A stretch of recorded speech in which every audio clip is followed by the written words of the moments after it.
educationist ne mun san kokarin shi cikin yazo shanin education sa kinziko ce sanda zuwa kuma ya mini dadi kamar the first edition da mun fara da ke kuma na sannan kuma muna da malam Hudu Yusuf kuma kana muka sani shi na administrator umma work fund da muka sani suna batun funds da za a gina a samu development cikin kasanmu ko dai cikin zangonin ko musulmai mu in general isa an ya gan shi dai kan wannan isa malam Hudu Yusuf mun gode kwarai da ka grace wanga program kuma ya mini dadi kai ka zo as a first guest da for first edition na Alamuran Gary na mun gode da host mu insha na isa kinziko kusan dai over the week da abubuwa da yawa ya haku muna so mu duba wasu issues mun duba wato special prosecutor mun ji kaman ya freeze assets in Sir John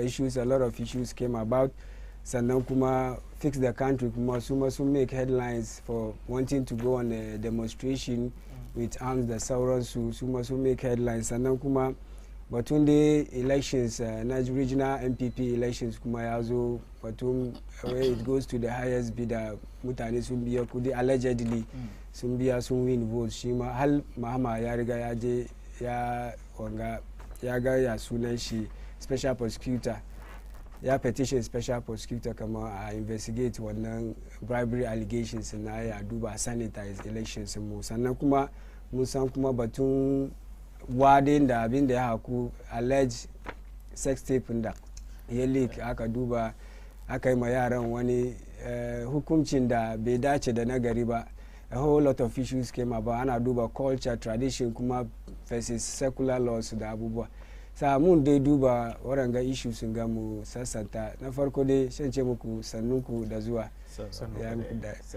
jiya she kana bani labari wani flood ya zo ina son briefly dai ka touch wurin kamin dai mu je cikin substantive issues mu duba na mu okay na gode kwarai da kuka ba mu wannan opportunity mu zo mu discuss kan wasu issues da yake ya zama abubuwan da ya fi muyi magana kai saboda mu samu jarin shi kuma before ce komi ina gaida mutanen Madina Zongo duka baki daya sarakai da maluma da manyanmu su duka muna gaida ku muna ce muku assalamu alaikum wa rahmatullahi ta'ala wa barakatuhu. Wa alaikum salam wa rahmatullahi ta'ala wa barakatuhu. To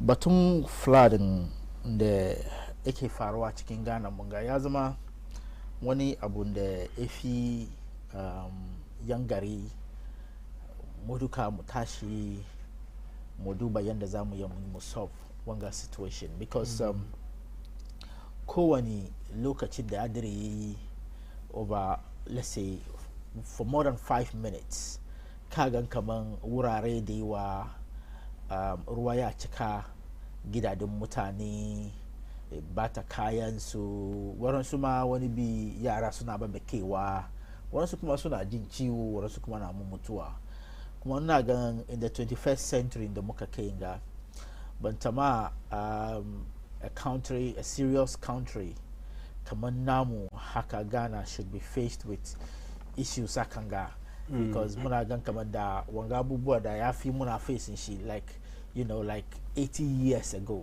amma as 19 in the 60s in the 60s in the issues yes from 60s we've been facing that same issues and till date nga muna facing shi to that it means kamar ba mu pay attention to it ba even though mu duka mun san kamar climate change you know it's hitting us and ya fi dai mu yi wasu abubuwan da zai ya help mu mitigate the effect in climate change but muna gan kamar wasu abubuwa aka ga ina gan systems ba shi in place to make sure kamar ba some of these flood issues ga ya a limit me yasa nake ce yaka number one muna gan kamar so da yawa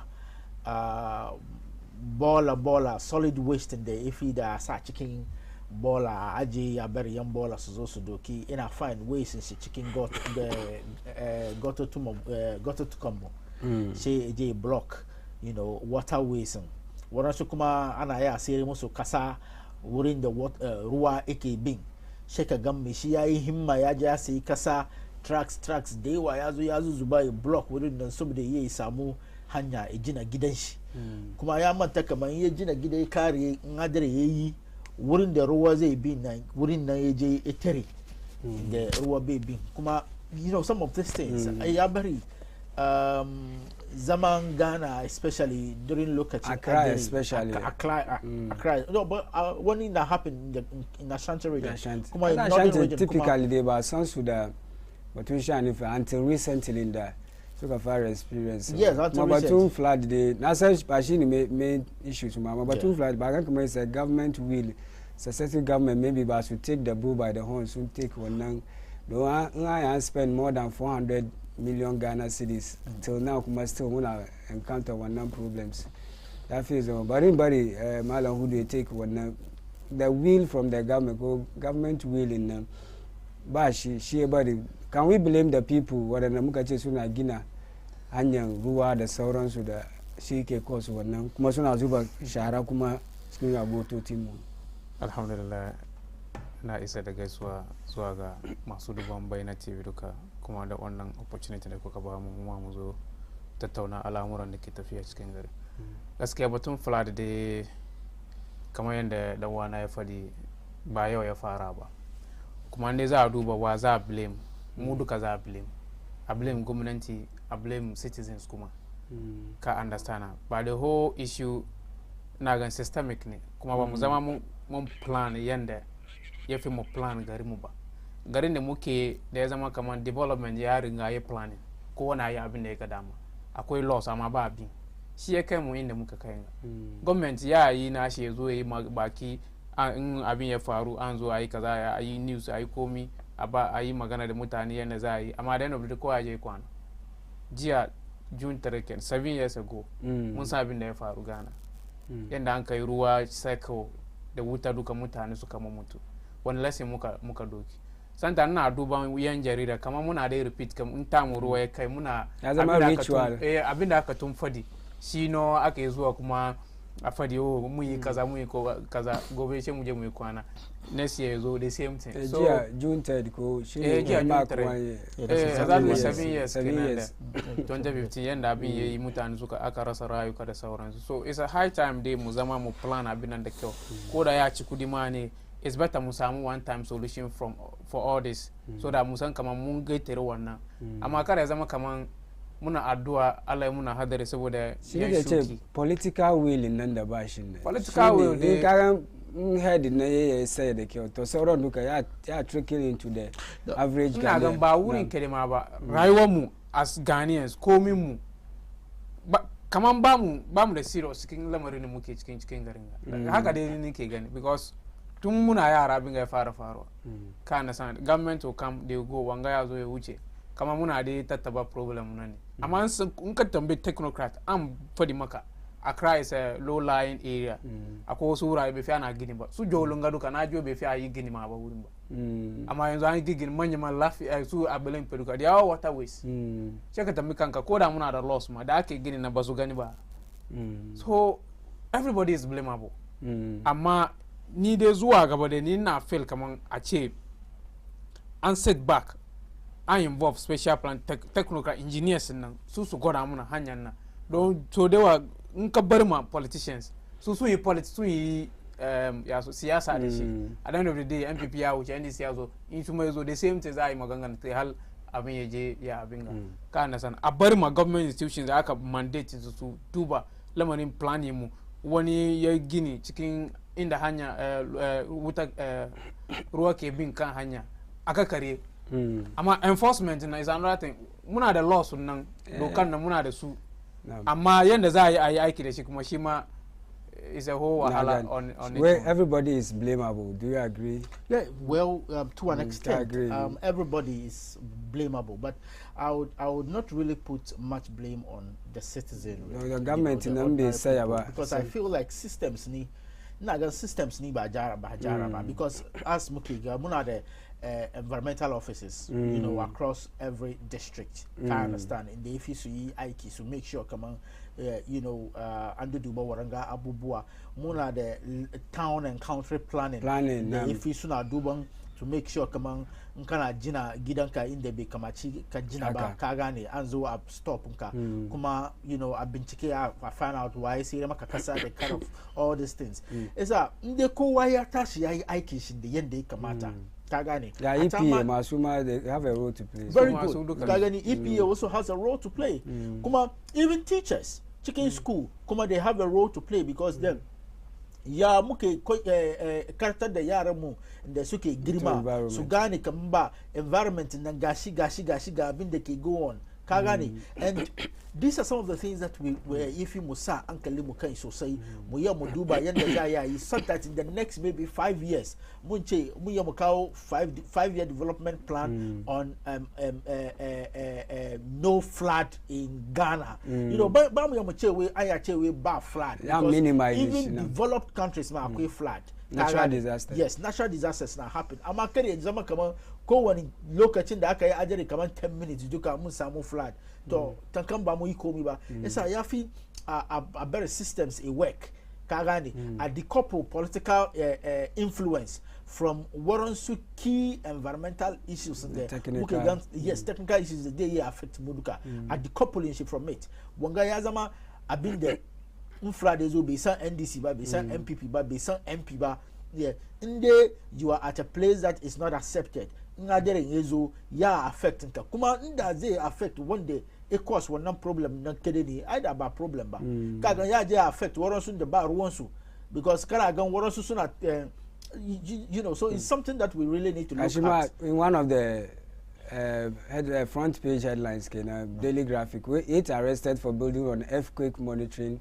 site wanga duka waye ba su wannan permit na san ba su tashi no su je su amma da suke yin kuma an gan su waye na'am da suke ginin nan ku sai liga an ba su yace waye ba su permit nan da suka je suka gina yasa so it starts from there kuma muna cike attitudinally mu citizens nan kuma yafi mu sake halin mu ka sa abin da kake bai da kyau amma ya go bai sani ba bai san earthquake prone area bane yasa wannan you can't fault him for wannan amma ka sa akwai doka yayi batun technocrat da kinda aka baka aikin kasan kamar nan ga isa earthquake prone area shi da ka ce min me shi ya gina dai ne bai sai land nan ba kawai ya tashi ne ya je ko monitoring and evaluation abubuwa let's break down ba su aikin shi da kyau suwa muna nan duba bangar kanisa ba duba Las Palmas inda ya gina branchin shi daga Madina market ai da aka zo an tashi yayi ba ya da amma ya kai eventually ta gina so citizens na kuma muna ciki if you are going to be conscious about what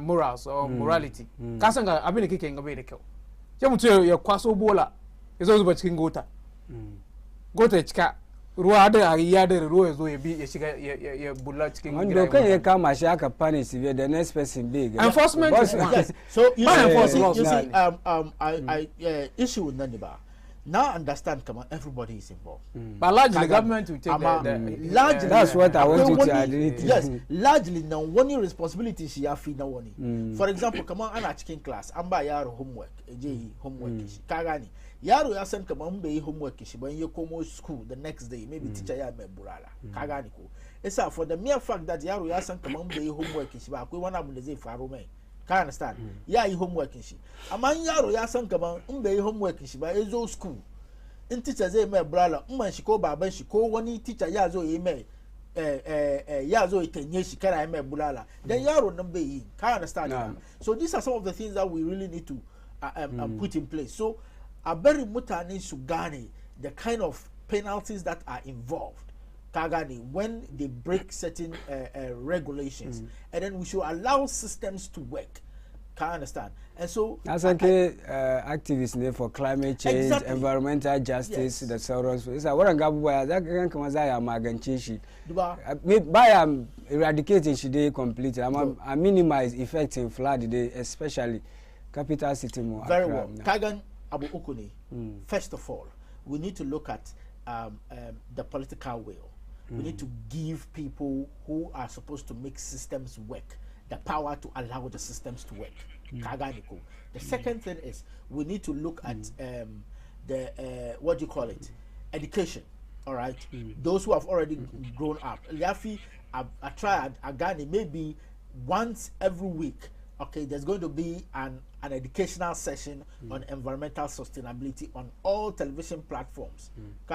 In the Zazo Magana, and it should be systematic, such that Abin the Zago next time it's a continuation. So that what on the Suke do television, ko Suke radio, Suito Koyo Kama, Abu Nike Yinga, ya affecting now, ya affect what a day. What say we move to the next stage. That is Yaran de Ke Griman na Yaza ida su, Yafi Yazo Afara Kokoyo Musu, Ga Abin deke. So in our systems or our educational systems in the move fit what also Abu Chicken such that even a 15-year-old child, they can grima esan kaman, this is a waterway. You go one in a dinner, she the can she uncle she make command. No, this is unacceptable. And so Mukafara you one then the Munagan command we actually reach now go the correbon so much Jim can Wanga issue. No, it wasn't initially by Wangamu one of the topics in Nanda Mukaso Muduma into detail. Amasabo the Gia Rwanda Mukagani, other areas in the floodiness. And now so we move on to special prosecutor over the week. Mungani ya told the notice they come is after the assets of the former chief executive officer in the Forestry Commission, Sir John Kane, the late Sir John, where the office of the special prosecutor has frozen the assets of the former chief executive of the Forestry Commission, Kojo Usoifie, popularly known as Sir John, as it continues investigations into allegations of unlawful acquisition of state lands. Magang Wanga issue, Yaka, even some people in government, so come on, no, come on, overstep boundaries in she. What's man argue, come on, Mutu Yamutu, and then in a chicken cabaret, she may usually defend. Why should you put cook a freeze asset in me? Why the person cannot come and defend himself? She was some argument in Nankama. I investigate Mutum posthumously. Could I am Mutum still? I don't me. The issues has to do with the asset, has to do with the what state wanga. It's a matter of state concern. Kuwana bahakane. Tunde de ya amas one worth during this course and the AK serve as forestry commissioner. It's right for special prosecutor investigate. Could they freeze assets until ya investigation ya carry. So now I'm fine. She innocent of one allegations come maybe ya amass and she illegally to rule state corruption da bubwa ya kagani the way special prosecutor is it taking the bull by the horn could they na so one show of the kawai well but if father did the who do they tunda day now ina ganin aikin shi yake even though me shi ya riga ya mutu amma tunda dai issue nan is of public interest Yafi and liga and allege a shiga ciki a investigate a kawo mata nan to a final or logical conclusion.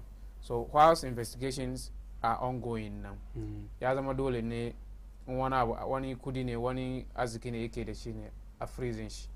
Shi a duba yadda za a yi kamin dai after investigation inda ya amfani shi guilty or not guilty posthumously. Nga release ne she a release kuma an fani shi guilty ne yanda za a yi dai a recall those assets that are allegedly stolen or taken from the state in the bai kamaci a ce ya doki ba a mayar da shi a ba gari. So for me dai na kaman is in order but abin da nake observe ne these are things that aka sometimes magana yazo ana tashiwa gidi kaga no abin ya mutu but we are just hoping that they are monitoring this time around maybe something good will come out of it because kamar na PPA boss aka munji kudi na cikin account an freeze account ana investigation so guda no kudi ya fita cikin account yanda an kai ba halayo ba ya an gaya muna ba so na ganda is in order. I'm just hoping that an bar shi ya yakin shi yanda ya kamata ya yakin shi mu samu mu gane ainihin cikin abin da yanda abin da ya faru sosai inda gaskiya a cikin wata lands nan yanda a cikin wata lands saboda shi ya zo cikin nan da Ramsar site nan kuma Ramsar site shi ya kikiro wanga ba ban ga dukan da issues sun ga duka da ake son a investigate so after that nan da an duba bai doki wani kasan gari ya ba kan shi ba shi I release my asset is in order.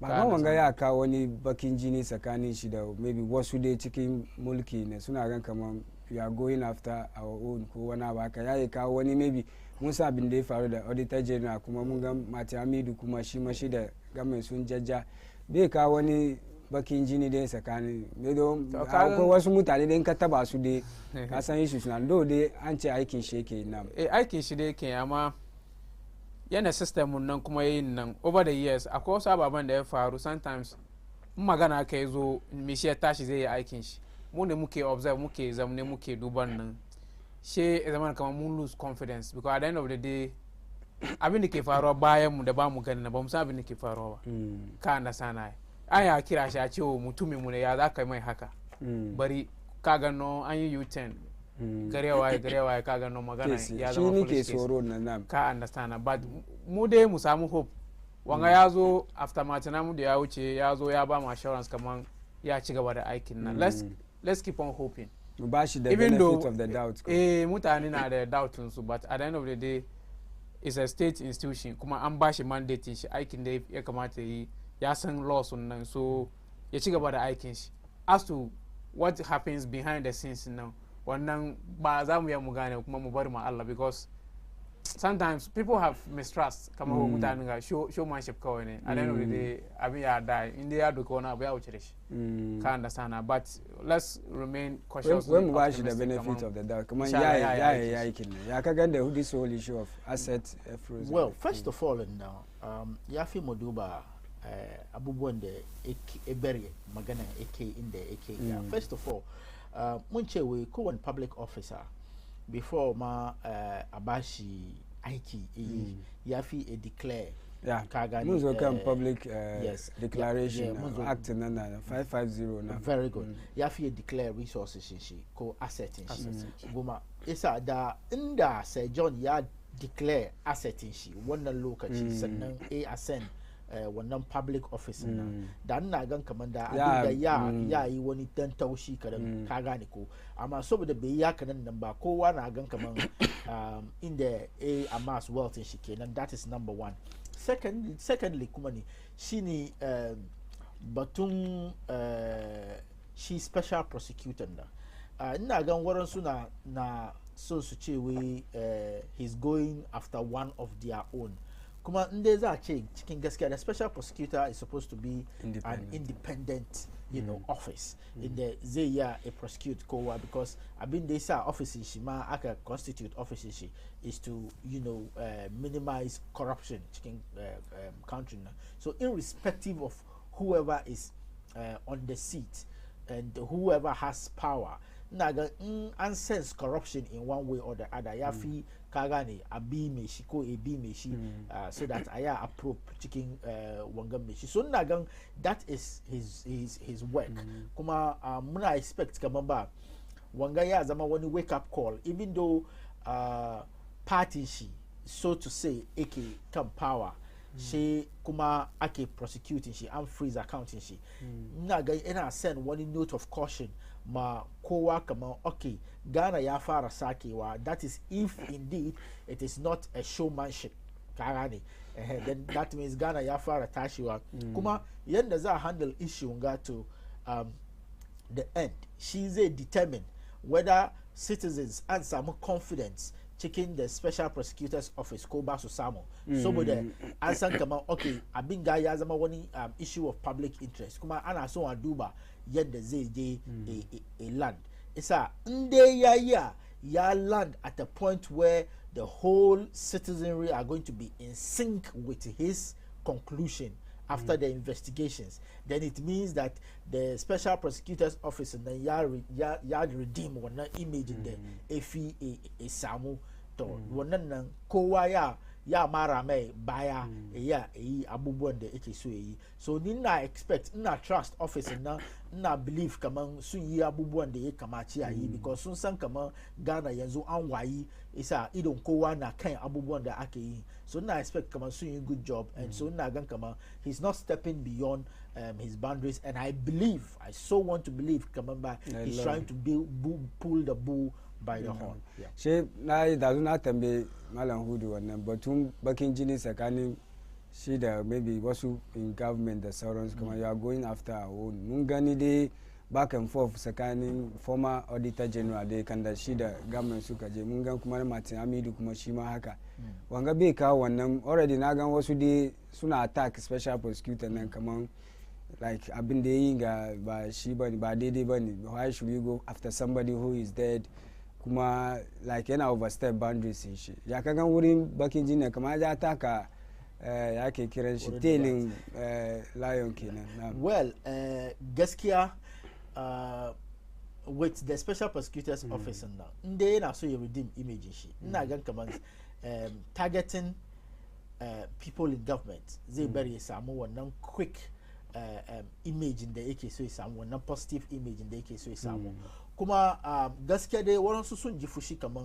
ya yake so a step kan tosu wanda ka gane je gidan gaskiya ka gane but then I think it's a step in the right direction kuma ya zama necessary kamar yadda na faɗi tun da zo his office is an independent office irrespective of who he suspects is engaged in a corrupt practice whether in government or not in government ya fiye chase shi inda za mu ce wai waɗanda ba su cikin government special prosecutor zai change state tankan office in special prosecutor then bai da necessary kenan ya fi dai a bari shi sagaga haka nan mu bari institutions da ke tun wannan aikin nan su yi ta yi amma inda it is there for the to probe into corrupt activities of you know the country then ina gan right step kenan in the right direction wasu ma suna agi kamar yoko na nan police na nan ya shi zai doki wannan wace maybe law ya bashi wannan mandate ne wannan exactly because law ya bashi wannan mandate so if the law has given him that mandate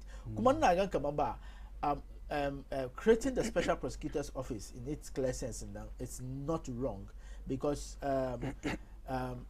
na gan ya zo ya kai wani lokacin da su iyoko da kayan su da wasu su nan an tagin su da waran su kaga ne like suna in bed with the government even though ba proof ba NIB yes the sauransu even though ba proof ba ana gan kaman suna aiki da the bidding of the so ya je yi kaman ba mutane ba su samun trust cikin abubuwan da za su yi isa kawowa wangan nan ya ba mu wani wayewa kaman okay yanzu za tashi a yi wannan aiki so ina gan kaman it's not out of place but then the outcome of the investigations ya determine whether office now it's necessary for us to have that particular office active ko bai da necessary bari zo wuri mana hudu shi cikin submission shi yayi batun asset declaration ba gan shi ya kawo irin waranga masalan ga dukan ka duba act 550 na public office holders declaration assets and disqualification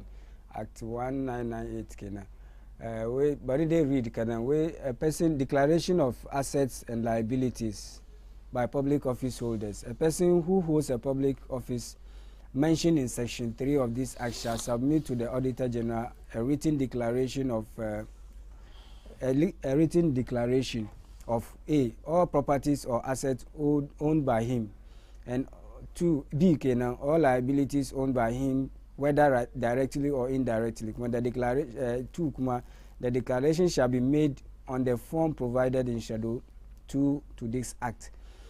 3, it shall be the responsibility of the officers required to make the declaration under the act to obtain the forms from the office of the Auditor General. The declaration shall be made by the public office holder before taking office. But it end at the end of every 4 years. Bagan kama wangashi maybe she kawirin masala wani politician yazo ko public office holder yazo amass wani wealth that earlier be declared but maybe after end of the 4 years kuma be declared but shi ke kawo irin wanga masala baya na track a gane reading further on this mun gan kaman president da kanshi ya declare asset shi as at the time ya take office from 2017 da zai sauka kuma ya declare da zai kuma declare ya lead dai by example amma mutanen shi da ke mabiyan shi nan su ne ba su bi wannan asset declaration act nan ba ya ka gan batun shani asset declaration wani abu ne da ba mu pay attention wurin nan na gande asset declaration act nan yana cikin one of the tools da zai iya mu magance shi wannan corruption amma so da yawa even though we give about more experience also about in life to the point that muna the fine laws on no cooking and the muna the sugaringa. Ama enforcement she the problem. So as to whether politicians in the suka assume office sooner really comply by one to declare assets in it's another matter. Can't understand that. Ama it's a fine law, even though some time ago Naji some people are raising some defect or issues with some aspect of the law. Come on, Anna declare ma Anna Dizana. I've been Meshiki, yes, envelope, you such envelope, you babu dish. Auditor General, Auditor General, she ma would my baby, we share Magana Tasso Kamish. Can't sana. Kuma Yafisuna renew every 4 years, Messi, in the year, Kwa was about ya Kara, yeah, Abinga. But in the sooner being, sooner declare properly. Mutani gudani kejin kama soon declare, kama so president aka, Najiwe soon declare. 18 other officers, they one day, Ekamacha to declare, deputy ministers of state, MPs and all that. But as to whether Suduka sooner comply, sooner declare, it's one subject matter that maybe some other day we can declare. We can discuss, have a discussion about it. But largely the asset declaration, nda muna bin she come in the law na yekede. That na come on, yeah, help mu to be able to discover some of the illegal asset acquisitions by political office and other office holders in there. By law na yakamata so declare. But I didn't read one news item from the 4th in July 2017. The president said, I declared my assets within 2 weeks of my inauguration, and so has the vice president. Amamunji Kaman vice president be declare assets, where the ministers have declared their assets, and I'm insisting that all those required to do so under the law should comply. Okay, president she assets, other 18 basu Anka also basu declare assets. Mesa basu list one is declare one basu list. Jesus publish one guy declare. So na gan kabamba nda systems na work. All this comes back to the system because kagani anche kaman act na yache ka declare assets nka sannan ka shiga office yeah, ba ce wai ka shiga office sannan ka declare assets nka ba kagani isa kaga nka samu position and Africa declare. Yeah, Africa declare. No, after 4 years than 6 months. Not kaga ni after 4 years na kuma after first wangana shake declare. Nka je second term kuma ni kaza ka zo first January na ko wanga first 6 months shake declare. Nka after 4 years na kuma shake declare. Akare ina ga wadanda suka zana acting ga kamar sun san kamar mun kai wanga lokaci kamar sun san kamar wani lokaci ya zo da kowa zai fara sense corruption kan excuse me to say kan politicians ba su duka dai suka zama mugaye ba yes but kamar sun sani esa me yasa ni systems bai bi kan ba me yasa ni systems bai work ba because ya fi da abubuwan ga ya fi ina cikin in place inda an follow wanga doka da waransu corruption allegations ga da ya yi muna sauki sosai so these are some of the things that we actually need to be looking at. Systems ya fi work. Nda kamar shi Sir John gaskiya ya declare wanga ba wani dogon magana ba da ja doki kawai abin da ya declare against us at the time da ya mutu nan abin da ya kuma even with that ma an ya akwai wani kara an invest ga gane did ya akwai it through corruption mba wani is clean wannan an doki ba doka shi a ce yayi ai cikin first time su no da aka point shi no ya mutu na ba 2020 ya mutu ba time covid na corona so nda ya declare from 2016 kawai ya doki ya duba abin da ya samu between wannan time nan kawai. Yes. So I think this but beyond that today banyak ba beyond that today in the land nan da inda gaskiya Ramsey side of Ashimata for na government ne wannan da is non negotiable kawai ya doki komo da shi ba no wannan ba ya ci awanga don mun san kaman Musa Owu family na fact the Owu factor nan kuma na Owu factor na mani na ji even one man from Osu two lands actually there's no family like Owu family. There is nothing like Owu one the Owu family government is dealing with the Owu family. Who is dealing with whatever government is doing fine. The bottom line is that Kabamba. Bakasa ya create one abasa wurin ba. Mutumi Osu there's no family like Owu family. Wannan suka san su sun san su. Naji Vanderpoint.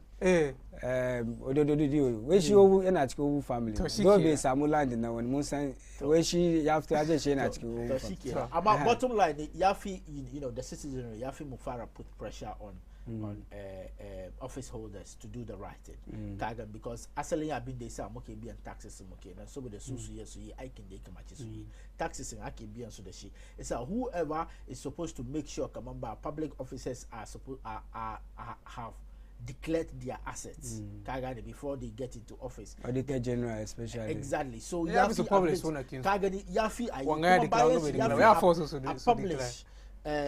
what on the suka what on the basu in number accounts in the public domain so that I got for first soon chema asset declaration Baumia Oforiata Osafuma for chairman Sabos and 88 others did not fully comply. It's a true wanga right to information suka samu information. It's easy to acquire those. So yafi attach implementation enforcement in Magana. As for the local laws and the Ogaringa, what are the fine laws? I the law application. Oh, forget. So now kuma properly equipping she for a lot of because I feel I want a board and then special prosecutor and they can wait for 9 months and set up one board kuma zai tanye shi ya samu ya aikin shi yanda ya kamata kuma kudin da ma ya request mai yana gwada kaman ba duka kaman ba shi only 10 million Ghana cedis yana limiting shi wannan wasu kuma wai yana make a lot of excuse kaman dai kan da Martin Amidu yayi he say making an excuse or legitimate concern ne grievance yake gaskiya mu duka mun san kaman kowa na need the resources ya aikin da kamar shi yayi aikin da aka bashi kaga da ko and garin da muke nan me shi ya san kaman these are the kind of resources that I need. These are the kind of this is the kind of budget I need to deliver to the best of my ability. So me zai bari mu kaman ba mu bashi wannan resources da yake nema. In an ce kaman ba kudin nan da za ya bashi. Fair enough wannan daban ne. Amma ba fair ne kaman ba kudin nan ba kuma budgeting shi ya make available kuma shi a bashi you know something very very less than budgeting there. Aka bashi shi muna expect kamar yakin da ya kamata me ya kana aka sama ta mi one time game ya to ya gwada abubuwan da yayi mai still yake complain an bashi wuri office da sauran kaya government ya zo a defend kanshi da kayan da abubuwan da suka ba saboda yayi yake shi amma he was then still complaining kagan government ya yi bashi abin da shi government so e bashi amma maybe abin da shi yake neman ya request kamar ya tinye shi ya aiki ba shi aka bashi ba these are two different things altogether kaga ni ko banyan ka bakin ka ba amma kagan in yake wani wuri mutum ya request kaman a bashi 100 Ghana sai ka bashi wani 10 Ghana kagan kana frustrate me shikin honestly let's be an ce ba shi kadai bane yayi akwai wanda amma in kaman 100 Ghana ya request aka bashi kaman wani 50 Ghana ko 60 Ghana kagan is quite a reasonable percentage na ka bashi you should be able to function amma an ka bashi one amount which is way below abin da yake need ai ya zama kaman create office na ma just for the system kaman mun yi alkawali muka zo mun create amma it being effective to be able to deliver the kind of results we want to know that's the biggest question but create kawai ce una the office of special product yana nan no be what I they read when 9 months after Kisi Ajabin was sworn into office as a special prosecutor his office does not have a governing board. Mr. Ajabin took office in August 2021 last year in section 5 and 6 of the Office of Special Prosecutor Act 2017 and Act 957 tax of the board to formulate policies for the object of the office. We should be asking questions why 9 months down the line the board has not been constituted. The previous special Amidu's era. If no, then it means that was a board. You understand? And at what stage was the board? There was a board, but I think second term Unsungane. Very good. So in the book of initial because Shima board in Shinam Akana Aka there was a board. Yes. My way as an I interview what matter. Come on, former GI boss Nankin. I've forgotten her name.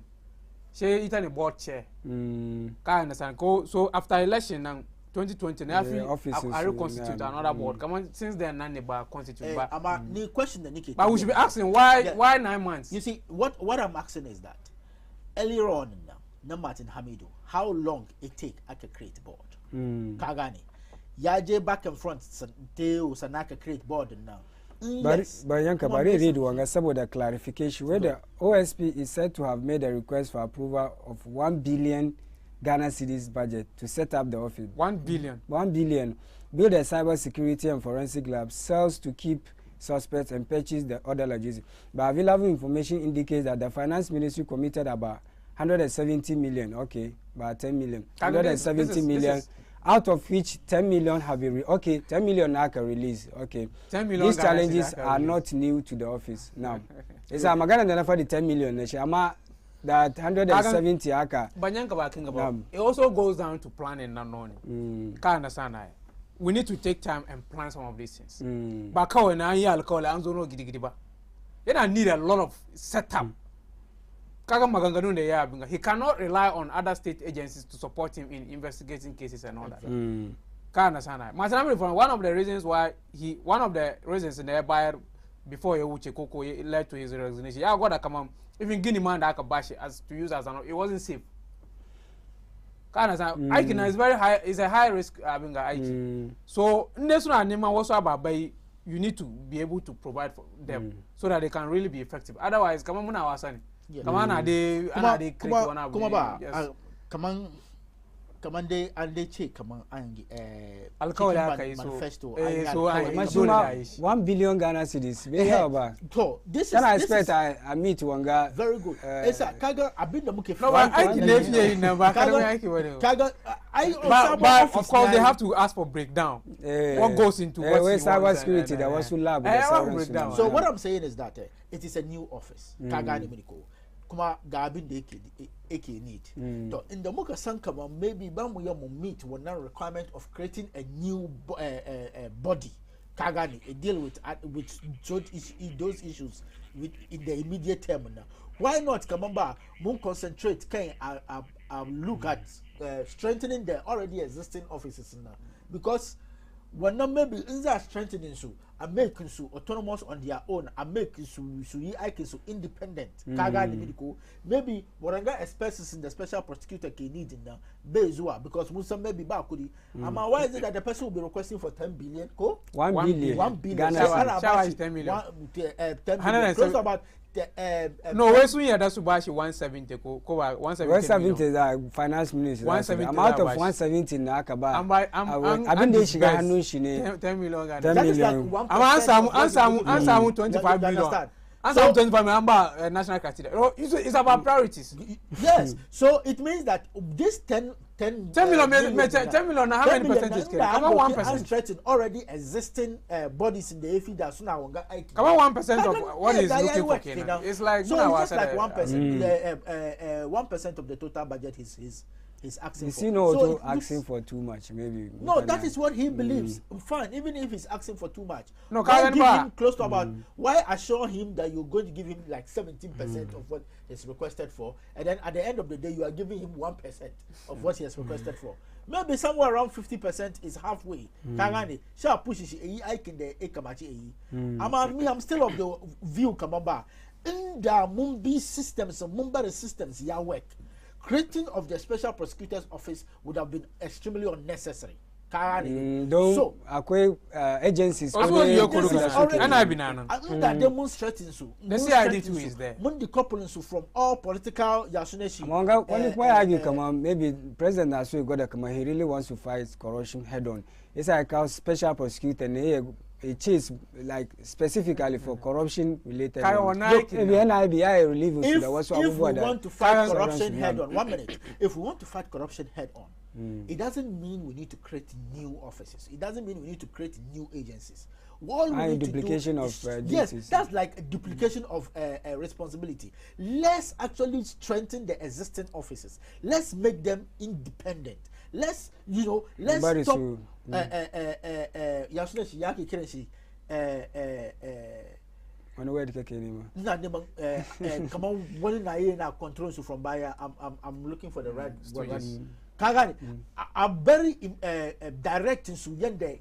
Ekamachi go kuma selective judgment na a bari su bari yin ka gane kaman inda za a prosecute wani inda suka san kaman maybe the person is in high office sha ce no a manta da shi da kayan shi abin da yasa aka kawo special prosecutor's office kenan amma aka straighten mutanen ga so well I don't think the office of the special prosecutor was necessary, but if we indeed brought the office of the special prosecutor then it means that we need to as well be ready to foot the bills or provide them all the necessary resources that they need to work very well. So I think that it's out of place for them to have given him that money that he was requesting for and still expect him to deliver as per expectation. We're not wrong with him. Last point, corruption is a rich industry. If you want to fight corruption, you need to really set up. Because you want to accuse so 1 billion is justified. I'm not conversant with content. I mean, but the corruption muke so fight. It's a serious business. It involves a lot. Maybe I accuse one. Look at the volumes we are talking about. Over a few years, over 40 million or something. So then he has to go around bribing people, even their salaries alone, the staff of that office, man, to be able to ensure that temptation be changed. You have to pay them and pay them well. And maybe I accuse and can also then investigating. Maybe no one agina. So we should be serious. Can understand? Come on, the one for the. Either you are doing it, or you won't do it. And when you decide to do it. If it must be done, it must be done well. Ama 1 billion. Check about 10 million Ghana cedis. Come on. Charlie and staff we should go. No, we are not. Only point I because Muslim akwai budget ma. But no, you don't always get what you want. But he can start with. Ama kaman wanganga aka che okay. Ambaka 1 billion mbamu yawa. Ama mumbaka maybe half of it or 500 million Ghana cedis. Ama 500 ama kirikarbi wani 20. Sorry, 100. Call 150 ma. Angama wa ayi ko kari. Ama 10 million Ghana cedis out of 1 billion. I mean, let's be serious. I'm got some 170, maybe ma she's a bashi kadan kada halde. So even 170 ma aka buy 10 million. Buy ko ma muna cikin mid-year. Mid-year, June year end, half of the year is gone. 10 million out of 170. Kede mo forget I mean the year request. Mo agree kama mo bashi 170 million. Which we keep doing some 15. Ka bashi 15 million out of 170 kai ko kari. I'm a mid-year but ka bashi 10 million. Ai chale.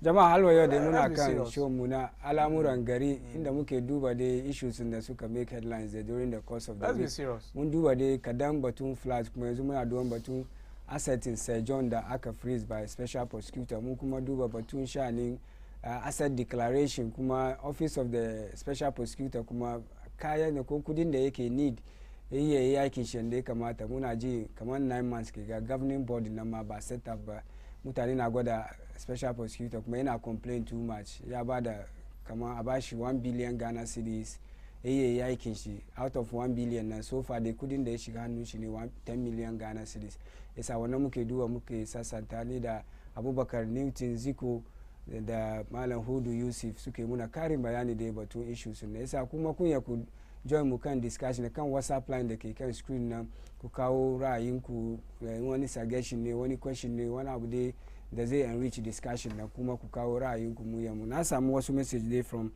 Facebook kenan ji Muhammad Sani we great topic Yusuf Imran kuma we great show muna da sunan shi Usman Oman Bapa kenan we the OSP is as useless as the president and government. We are tired of the empty talk.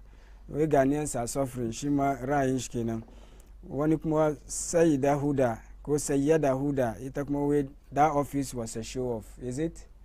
It was a show off. That's what you're talking about. Ina aiki. No, despite the limitations, the challenge da yake da shi mun gan kaman at least he's going after mutane.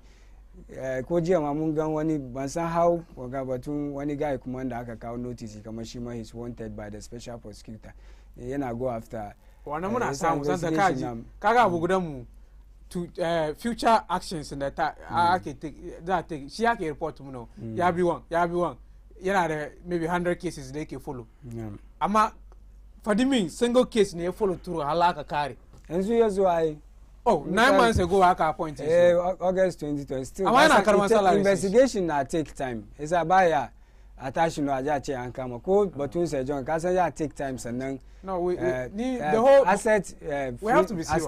Freeze asset na wannan mun san is one of the processes she for starters kenan we have to be serious. Aka fara da wannan sannan yanzu za zo investigation engage mutanen da ke deal wannan yasa maybe we can we can give him the benefit of the doubt and the time da zai yi kare don irin wanga abubuwa is very sensitive kuma don property mai shi ne in ka zo ka kwace ina da yara ofasiya da sauransu da suka inherit wannan properties da ya affect you so I feel very tactical da wanga use all the right avenues here muduwa kuma dai going forward fix the country mun san dai fix the country in recent days na su yi kamar za su yi wani demonstration sun kawo wani letter suna gwada kamar ya fi allowance to their own security they want to use certain weapons da za su wanga she backlash na kuma yazo ya za allow ku fito ku zo ku yi irin wanga demonstration da ya kawo fear and panic as it were kuma ya kawo wani instability don an ba ku weapons dai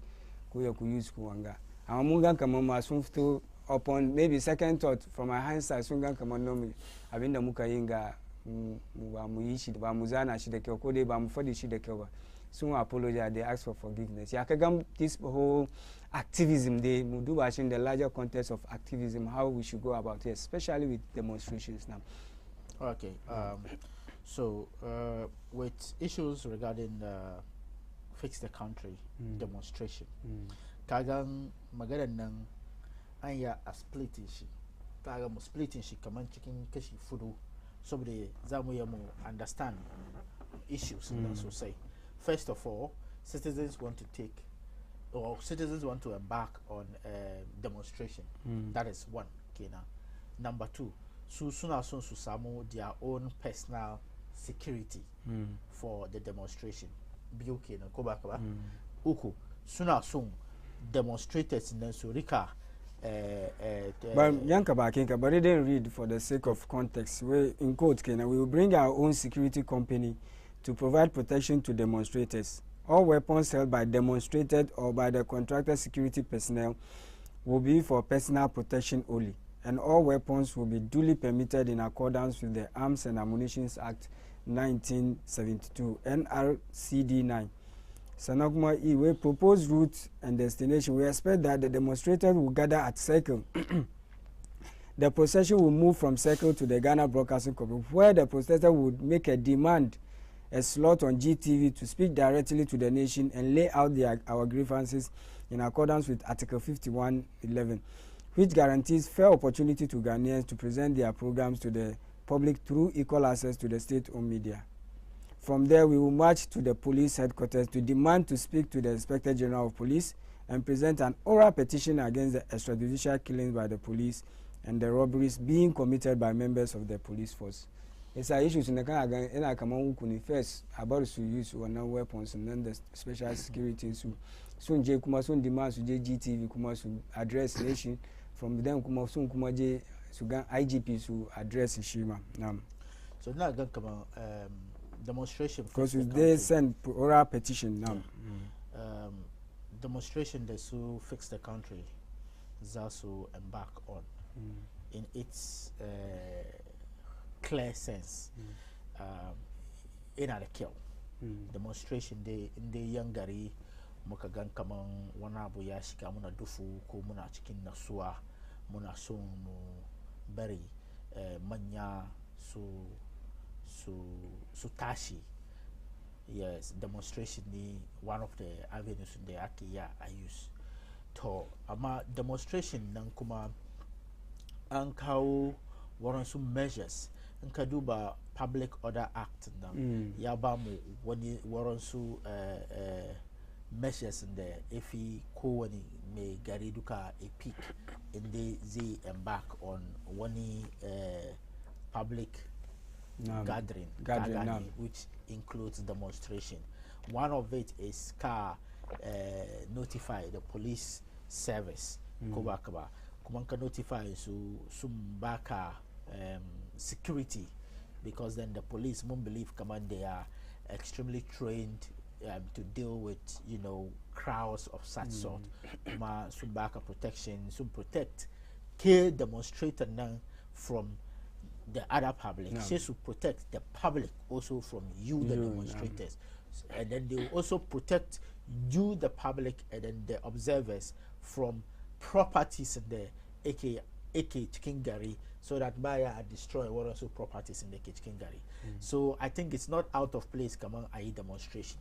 But in the Magananga Eshigamani Dufu Kadang Shini, in the Zaso High private security, one not maybe be Shigamani Dufu so say, but because Muna Gani ana rallies and ana political rallies, warrant so political figures so call their own personal security by by want of people to hold accountable. Yes, ama one me personally the Yashigamini Dufu Kadam, because then we all need to have trust in the police and ensure Kamamba seniors to protect so say. So Wanakuma Muajeshi wani bangare dabam, because Wanakuma it has its own legal implications. The Kaishi ama in the Magana ni bang understand wouldn't the susuk of Tobani Shini Abasu permission go soon use weapons. What are the private security? The private security Maza Surika. That would take a private security are trained to hold karani weapons of such kind, which are licensed. So well, when no berry in contact gafe.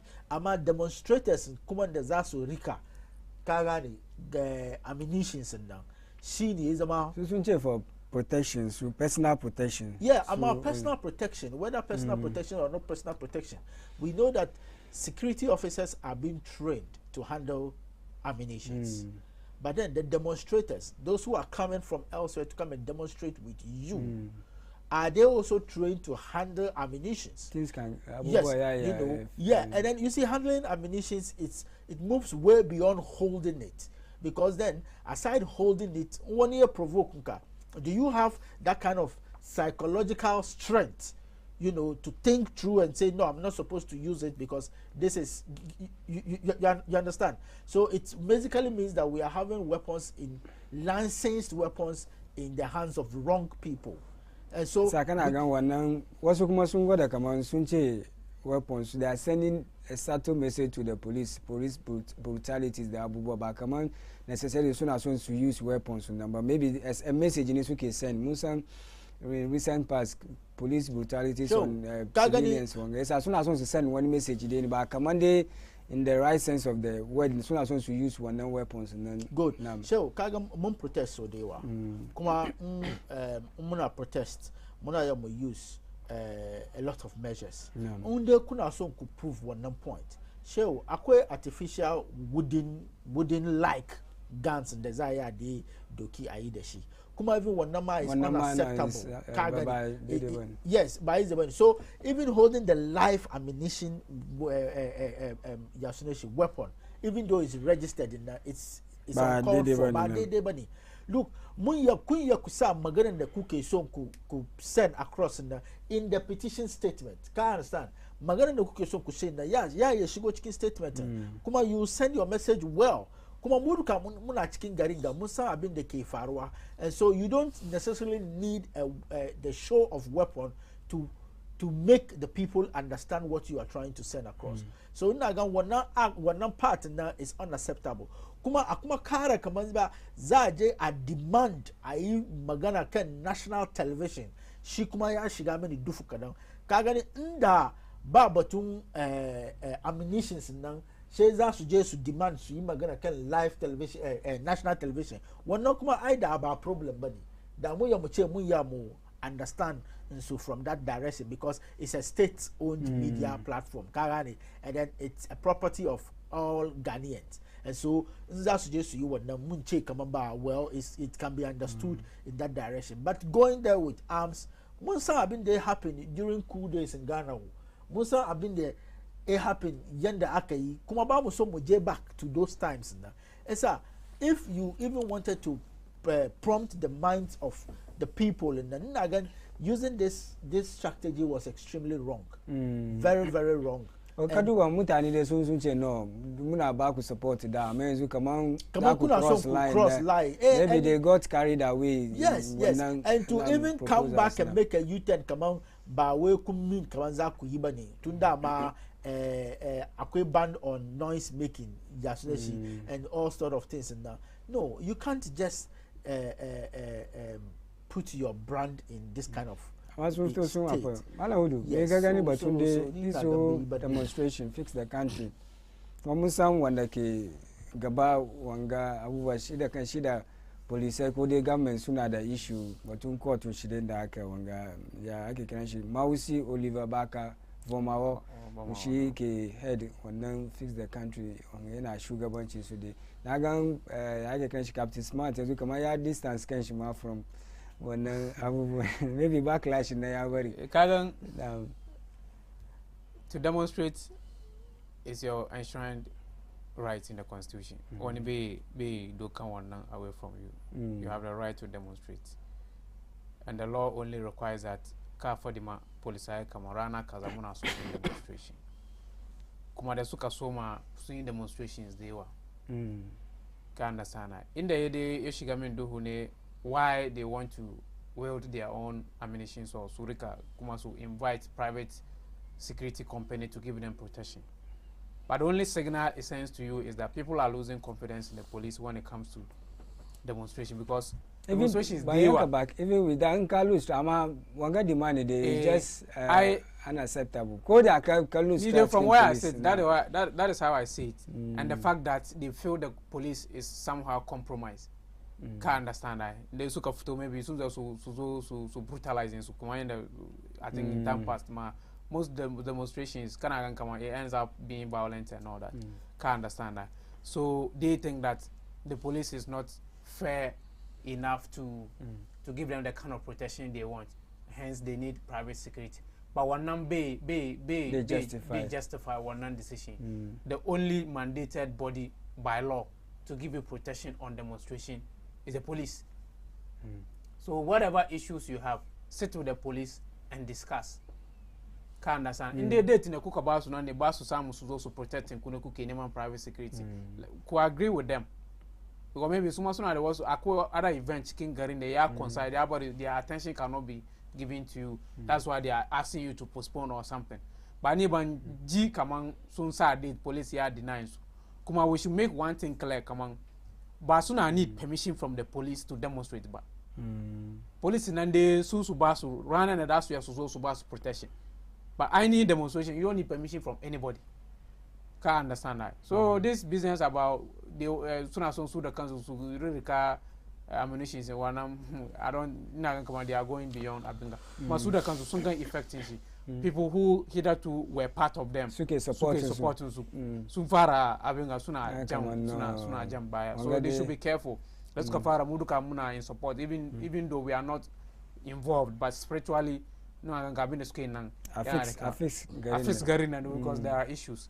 Ama to overstep your bound and say you are going beyond the police to bring in a private security to give you protection on demonstration. Oliver Nabaka gan wanga ya kuma bari a Western situation shi maybe mun sa abin da halin da yake cikin batun zuwa court shi da abubuwa an kai shi ya je recently ma ka bashi bail da sauran shi sai mutane na gan kaman da ya fiye take back seat ne ya deal with court issues shi bari irin wanga abubuwa wanga issues ga bai damu shi especially in batun court bai affect wani abu da bai create wani impression kaman bai so ya zama wuri guda. Well inda demonstration nan bai zo batu bai kawo batun ammunitions nan da kagane the kayan da za yi ba da ina gan kamar sitting back wouldn't be an option kagane because he could have still embarked on a demonstration, a peaceful demonstration, and have his message heard, and then his case will still be contested in court. Kagane ama angle in the AJ do keep batun ammunitions in it's more or less like kama abin da yayi tun fadi kaman zai yi da bari aka kama shi nan aka da no yake so actualizing shi, and so ina gan kamar ya send wani negative signal to the court in the case in shi yake kai na kuma ina gan kamar an kuma mashi kaya sosai kuma waɗanda suke tumbin bayan shi da suka bashi wannan belief kamar gentleman ga yana saye for something that is positive ina gan wanga 10 da ya dokin da ya bari su fara shakan shi kadan and that is not really good for his reputation. So it's something that he really needs to sit up and work on quickly, because Muna need wonderful guys like him to begin to challenge the status quo. Kuma Amas Warren kind of following in the shortest possible time, which Bantama, this kind of tactic in the AK playing would really sink down well with them. How will it impact support to Muta? Goodwill, come on, but to maybe kind of support which fix the country, and so Muta needs us to do by in this light because of Abu Wanga. Reduce numbers in support and Sukudi, don't already Naga Muta and the Dasuke by Susuna no. It's a big government, we told you so. Mutaninga haka. That's a government, Musu Daddy in a way, come on, Mutaning answer me in this regard, Anna Fayansu. Kaganeko. Yaze support, Yaze affect support bases, not fix the country. Goodwill in the Suke Samu now. Bang ride the K one now, because so far, since the Suka Fara, they swing for the Mikyo. The only issue that Niki Gankamaya comes Masala Nibatun demonstration got the father they want back about since the Sukafara day Nagan everything they have done has always been on the right path from the Ekibor Mutaniki supporters. So today Kabar Mungan Kamasui you tend to apologize about Ko and Mutunduka Dantarani. So if on the hindsight now they think that what decision or what they communicated to the public was wrong. As I'm backlash in everybody Suka one. If you are wise enough, once the backlash starts coming, you have to be smart enough to say, "Oh, guys, we are sorry. I have a this is the way forward." One is out of humility. Kuma is one of the good attributes of a leader. Can take decision. Members, followers, as though an attack and come on, no, you are wrong. You quickly do a U-turn and say, "Oh, sorry, this is the way forward." We are all humans, and it's also a good thing that they have seen it and they have retracted from their previous position and they want to chart a new course. But she back at the end,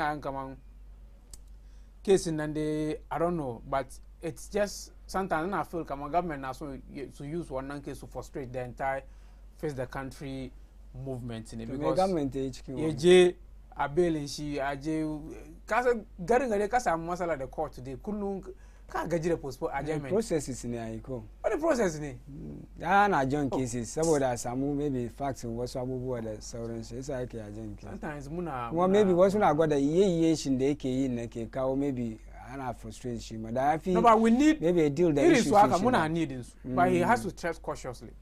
Ni abin for the advice and some bash if he was to be a friend or something, he should tread cautiously.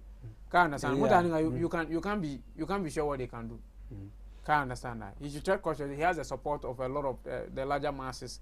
Because the one happen is they very movement, objective movement and shari. Can't understand that. You go. We but does he talk too much? Kuma goodwill mutane da ke support shi die. Reggae wannan support base shi da sauransu ne don shi mutane na da hope kaman fix the country da wani movement in da yafi amma kaman da abin ga yazo mutane da yawa sun criticize amma how will it affect support nan da zai samu going forward now the goodwill gaskiya dai waɗanda da shi ba su son wannan movement nan because maybe ina taka abubuwan da suke yin one way or other nan dai su sun ji dadi kaman wani abu haka ya faru kuma ina ganin dai kowa ya san kaman irrespective of who you are akwai wani matsala kadan da zaka ya kana ta yin wani mistakes da zaka yi kai yasa wanda yake so jara duka ya san kaman ba wani wasu bata it comes with its own negativity yasa dai ina ga well-meaning Ghanaians na sun gan shi kaman this is some of the negatives that it comes with, in trying to call for probity and accountability. So one day it is cool. Bantama ya bata image shi sosai ba kuma bantama ya a kire ankalin mutane from the fix the country movement sosai akaba because they've come too far for them to have a dent on their image with just this wanga. Kuma coming out to apologize was a very wise way yes, wise thing to have done. And unaga wannan ya bar mutane sun gan kama, oh okay, these guys are listening people and they are just not agitators who would want to just spark some conversations irrespective of how wrong it is, and still want to see to the conclusion. So naga mabatu yana magana too much yafi concentrate batun shanin court da abubuwan da yake yin ya kuma kawo bakin jini tsakanin shi. Well, kaga activism now move with extreme communication. Kaga ne ko. So inde an slapping she on with a court case.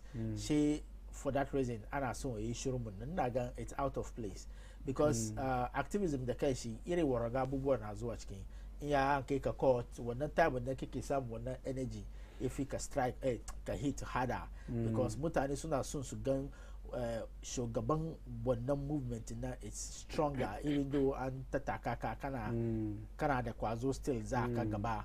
Yes, abinda mutane suke son su gani kenan su ya su bi bayan ka. So he keeping quiet na is not the best option. Amma abinda ni zan kira on is a duba choice of where she should kill the activities in the AK involve Kenshi kuma the kill such that when abubuwa be affect court proceedings in the AK chicken kaganiko.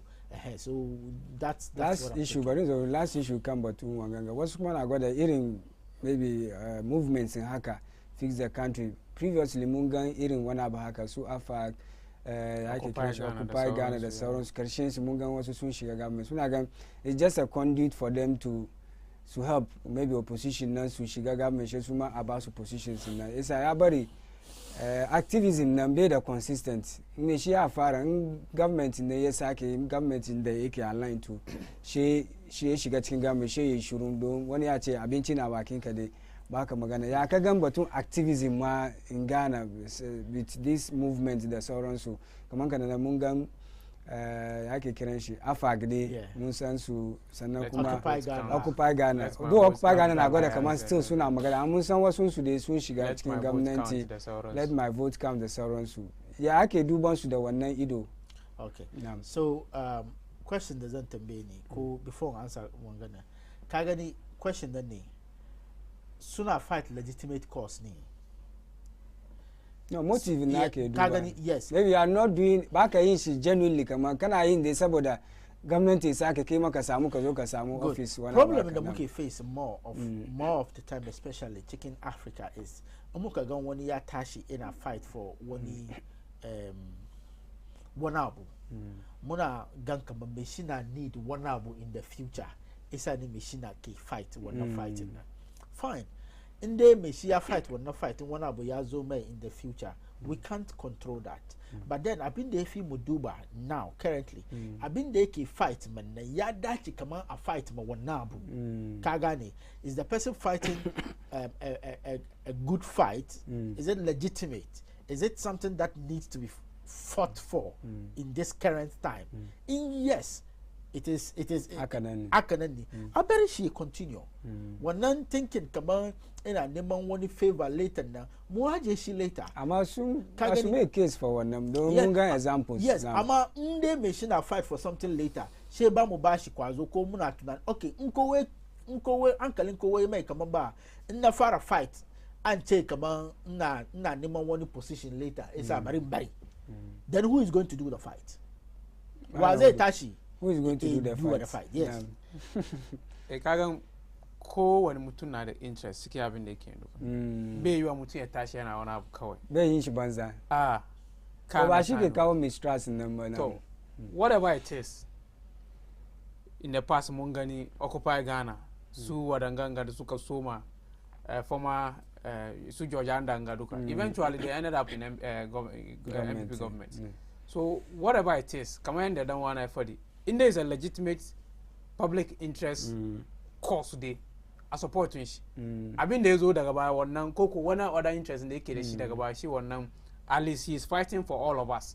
So have mu mara mai ba because aikin da yake nan murka ba aikin murka yake yin nan.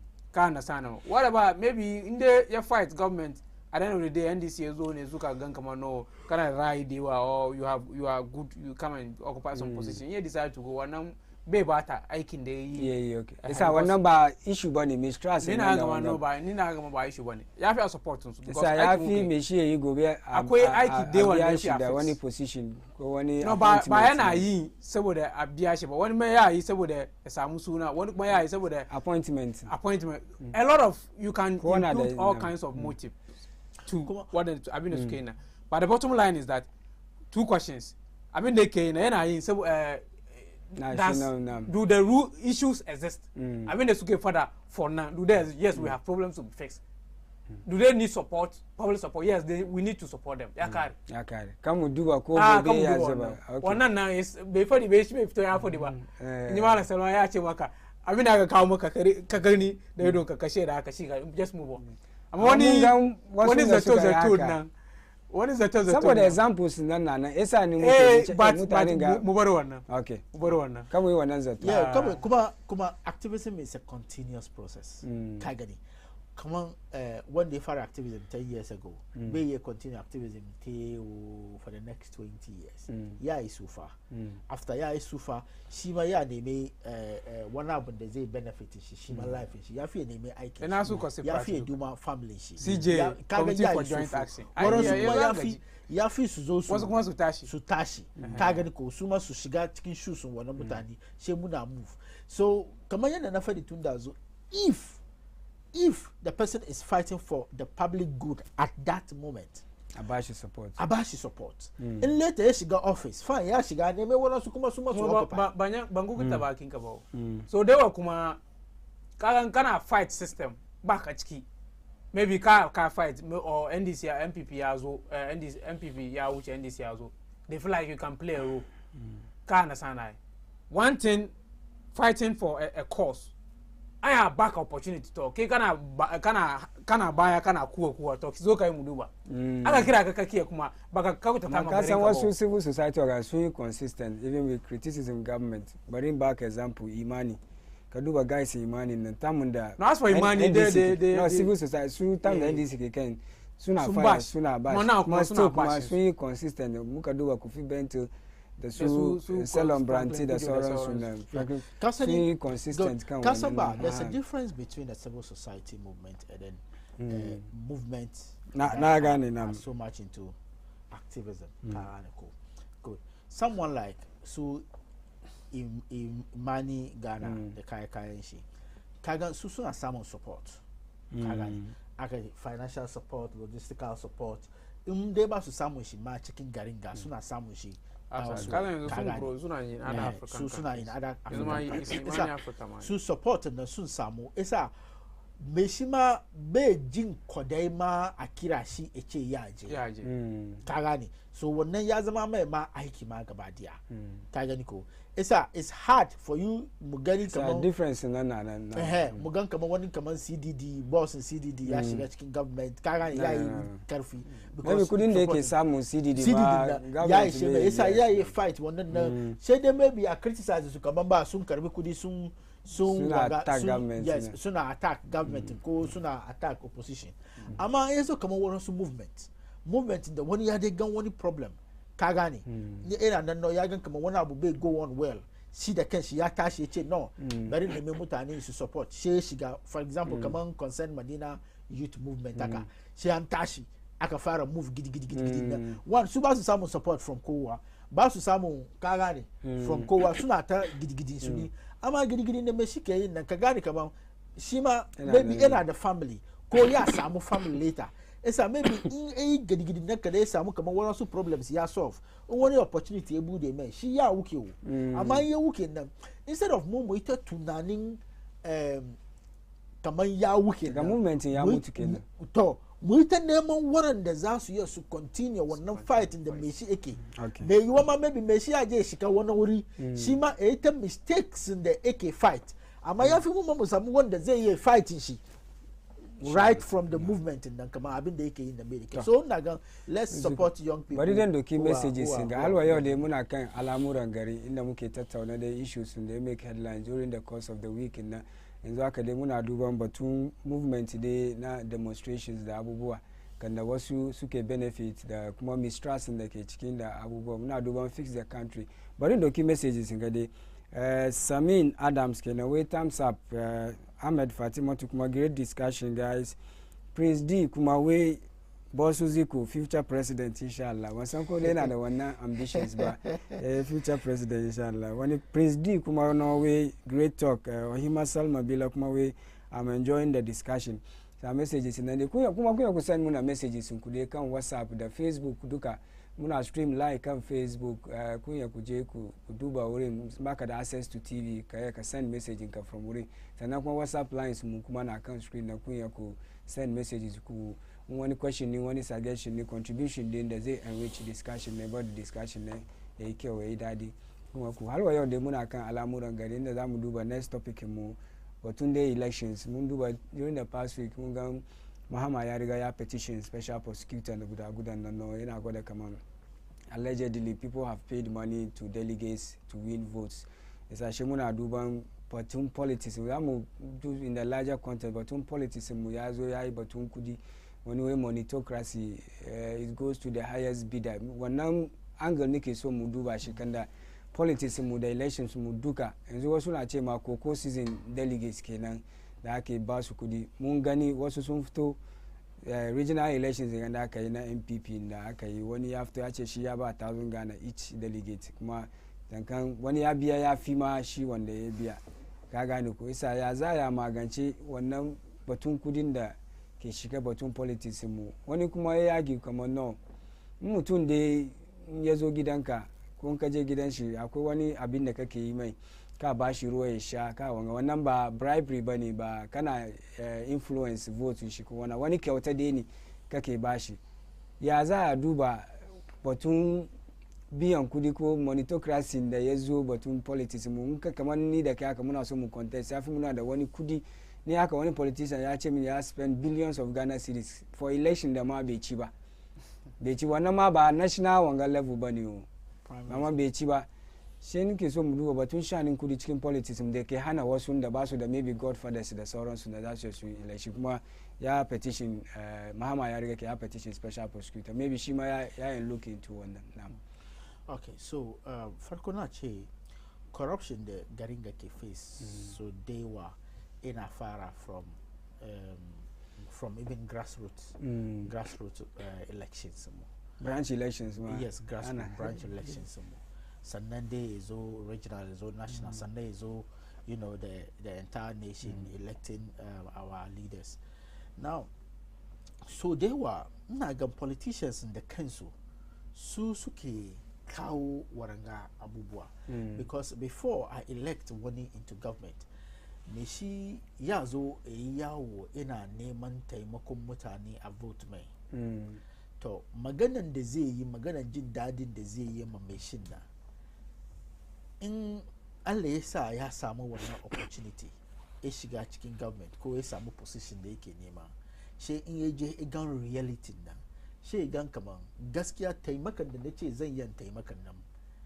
bai happen to da inda ya yi samu hanya ya komo ya zo ya fara musu kaman bai happen so that kowai gane kaman abin da ke naje na yi nan da naje na ba aka na bi yake da ya yi better amma so dewa ba su yi bin samun lokaci su zo back su zo su fadi ma constituent su kaman abin gane na ce na yayi bayyayi saboda ga abin da naje na yi suke ka gani so dewa mutanen kasa waɗanda suka vote ma wanda ya shiga cikin wannan office na suna gan kaman me shi ya samu abin da yake neman ya wuke ya manta da su kuma ba so guda ba so biyu ba ya faro so dewa isa yanzu waɗanda ke kasan da suke giran suke nan da ke zaka je ka nemi musu vote wurin su suna gan kaman in dai shi ya vote maka kai ka je ka benefit to ya fi shi mai fara benefit wurin shi kenan yasa in kai ka kawo kudin shi ya karbi ka gane ku shi ma wurin cin shi kenan don ya san kaman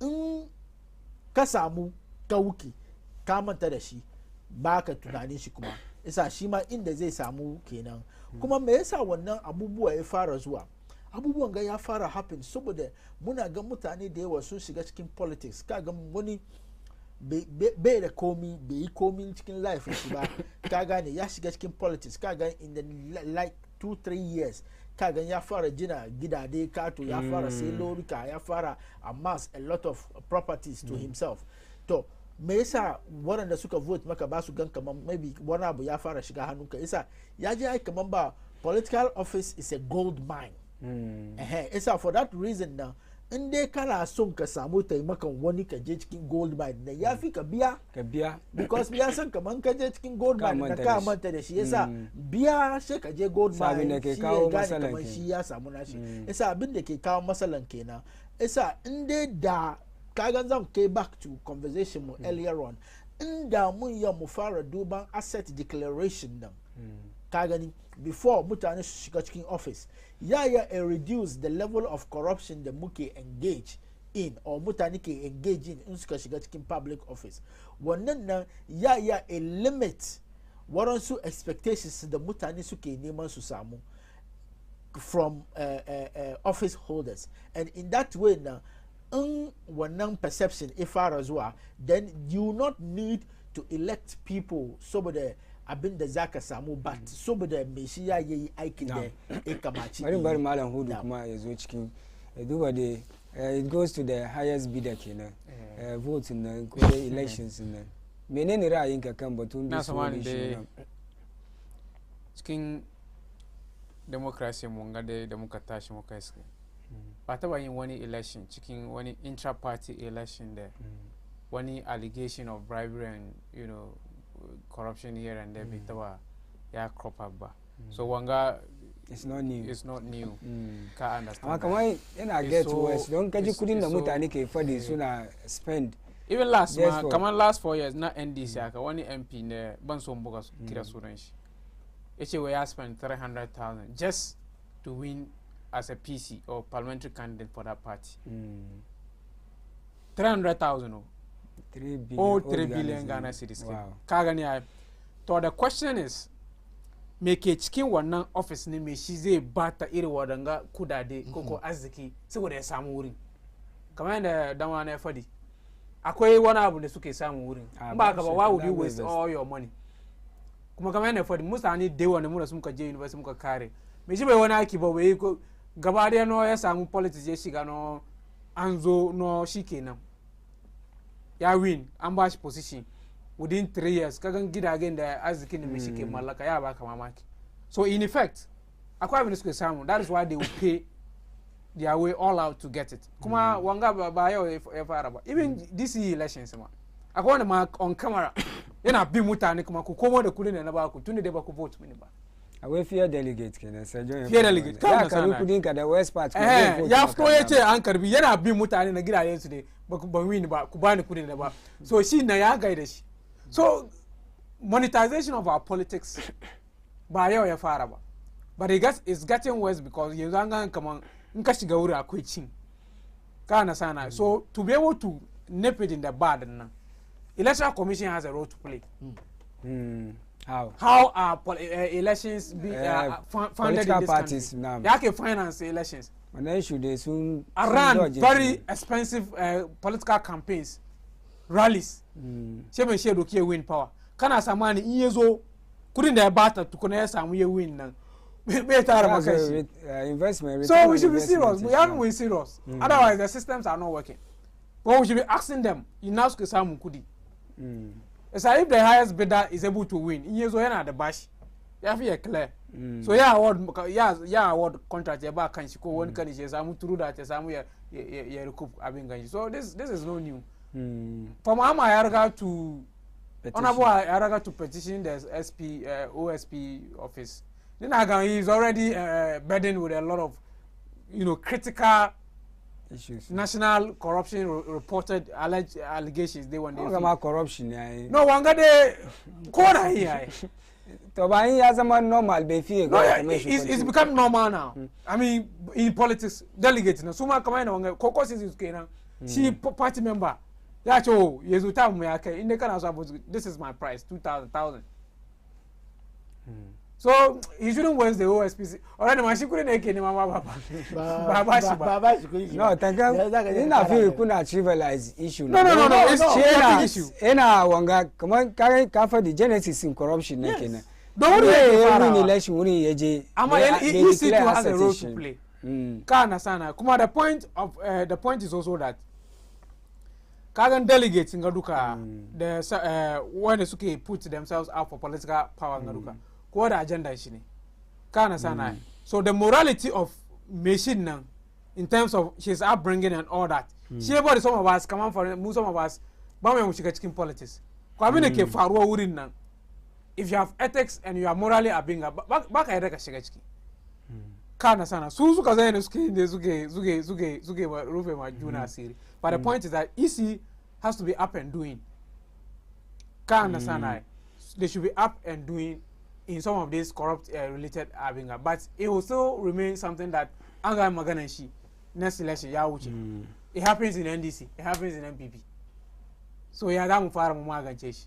Kuma shi OSPC harkokin shi ma ya ishe shi da wadanga wanda ma ya zo kan na DC election ma ya zo kan abin a TV me shi an gwada shi yana ce famisi kama mai kawo min kudi nan da na baka shi ya hankali da shi no kamar shi an wangan shi so how far ni ban ji yanda suka yana aka kare da shi ba an granting shi bail kaman wanda shi ya kan video yake kamar ana deal law nan na deal da shi amma wanga shi allegation wa za ta tambaya the law is the way ba ya special prosecutor ya yi anyway I wish him good luck on that but special prosecutor ya yi ni na damu kamar kuna ga kamar yanzu ya zama normal na kamar kara pay attention don da corruption nake fara ya fi pay attention to it but then kaga yanda abin da yake nan the special prosecutor's office ma yayi too much burdened with a lot of bigger issues.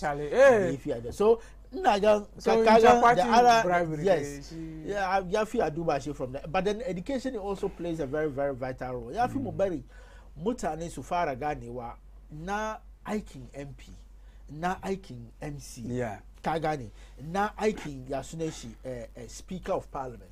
Wannan na gan da kaman NCC ya fi su fara gwagwada ma mutane saboda in dai za je election because in ba wannan ba garin bai develop because MP ya yi zo ya fadi maka kamar shi ya yi maka hanyar titi akan ba aikin shi kenan yayi hanyar titi ba ya yi dai lobby amma ba shi zai yi ba isa in muka fara ganewa aikin MP da aikin MC ka gane mini ko wannan ya bar mu gane okay MP gana karya wanga bai karya because wanga ya zo ya bar mun gane abin da zai yi muna because even so they were aiking MPs in the MPs in yanzu ba su yin ka gane ai because ya fi suna hold one town hall meetings kenan ko ba engage constituency suna engage they want su ba su yin why they want su hankalin su ya move on to abin da ma bai zama aikin su ba suna tunanin yadda za su yi su samu kudi su ba waɗanda za su zo su roko su kudi gida kamar batun school fees kamar batun azaje a aure a bada kudi ka gane ko so in muka fara wanga education zai wanga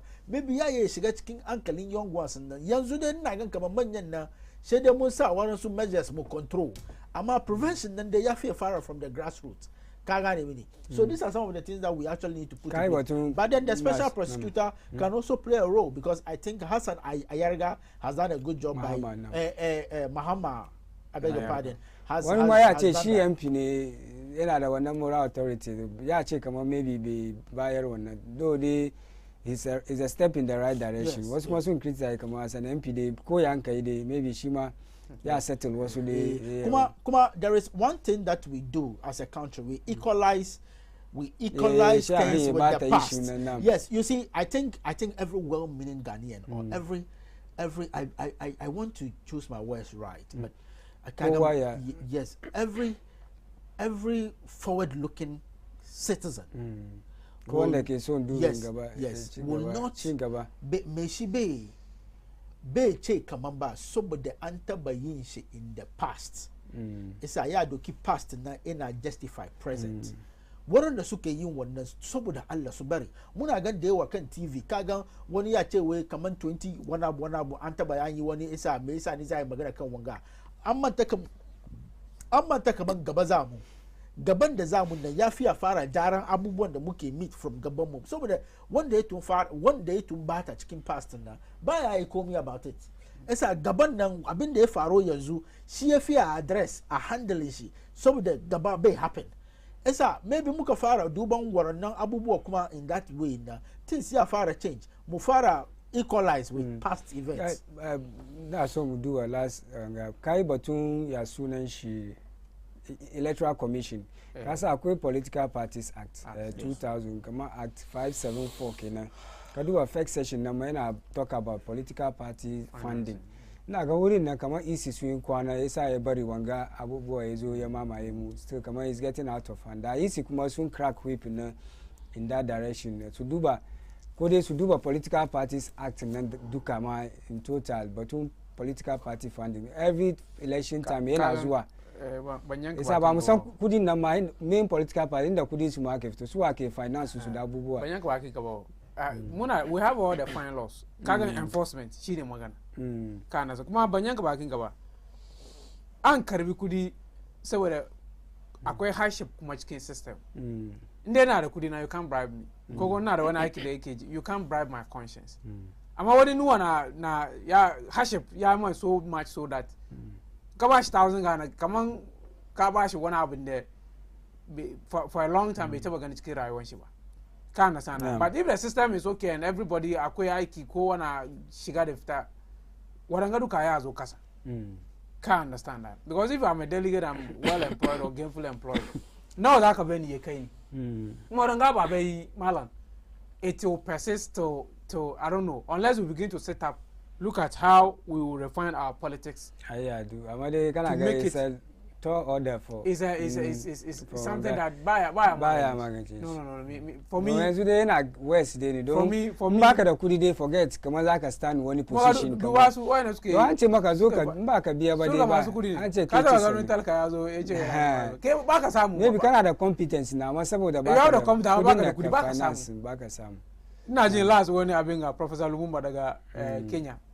Where he's a fine conscience guy and also a politics devoid of corruption. He invite mutani for campaign the rally. Be was call me. So they may no vote no Sam. Ya lose poto. What else could be beyond them? Su win. What's when I got even beyond them? My big got the corruption. Maybe kana easy most was maybe maybe how low the intensity how the lorry. No, but what's one about Masuna which envelope? Canada. So it's something that has come to somehow stay and. Maybe electoral commission if they set up we can be able to amalgamate some of this but yanzu ko san kamar politics nan wurin samun kenan is that they will pay every person from their pocket to get there so definitely you can shiga wurin kuma ya recoup amma in a system where people are okay and only people who think they have a vision and dream to really serve their country that's what they worry ba lalle sai masu kudi ba all these things can be amma me shi ana ya kare su bai taba samu aiki ba no wani aje shi kana sana shi ma delegate ne wani kudi a few minutes ina so mu duba other issues nan da halwa yau dai muna kan Alamuran Gari kan Baina TV a nan Benab House suna na Jama Muhammad Ibrahim ina tare da Kinziko kenan Isaac Newton kenan da Malam Hudu Yaya Hudu Yusuf sorry na kara maka Hudu Yaya Hudu Yusuf muna tattauna da issues da ya make headline during the course of the week kuma ku kawo messages ku mu read messages from WhatsApp Facebook mu waɗanda suke duban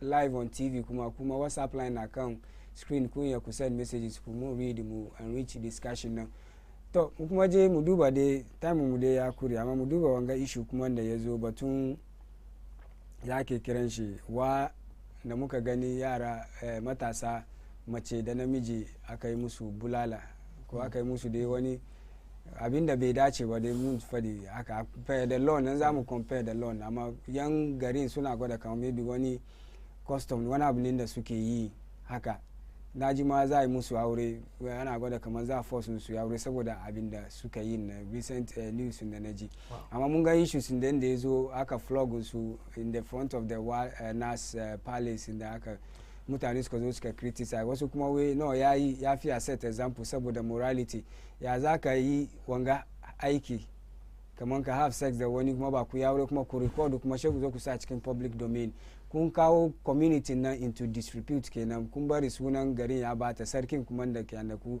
kun bata suna da an ce mutanen da ke da shi ba su da wannan moral upbringing nan ya ka gan batun issue na muna compare cultural practices dai but common punishment men da aka yi da secular laws na kuma da ya take effect from wannan time nan.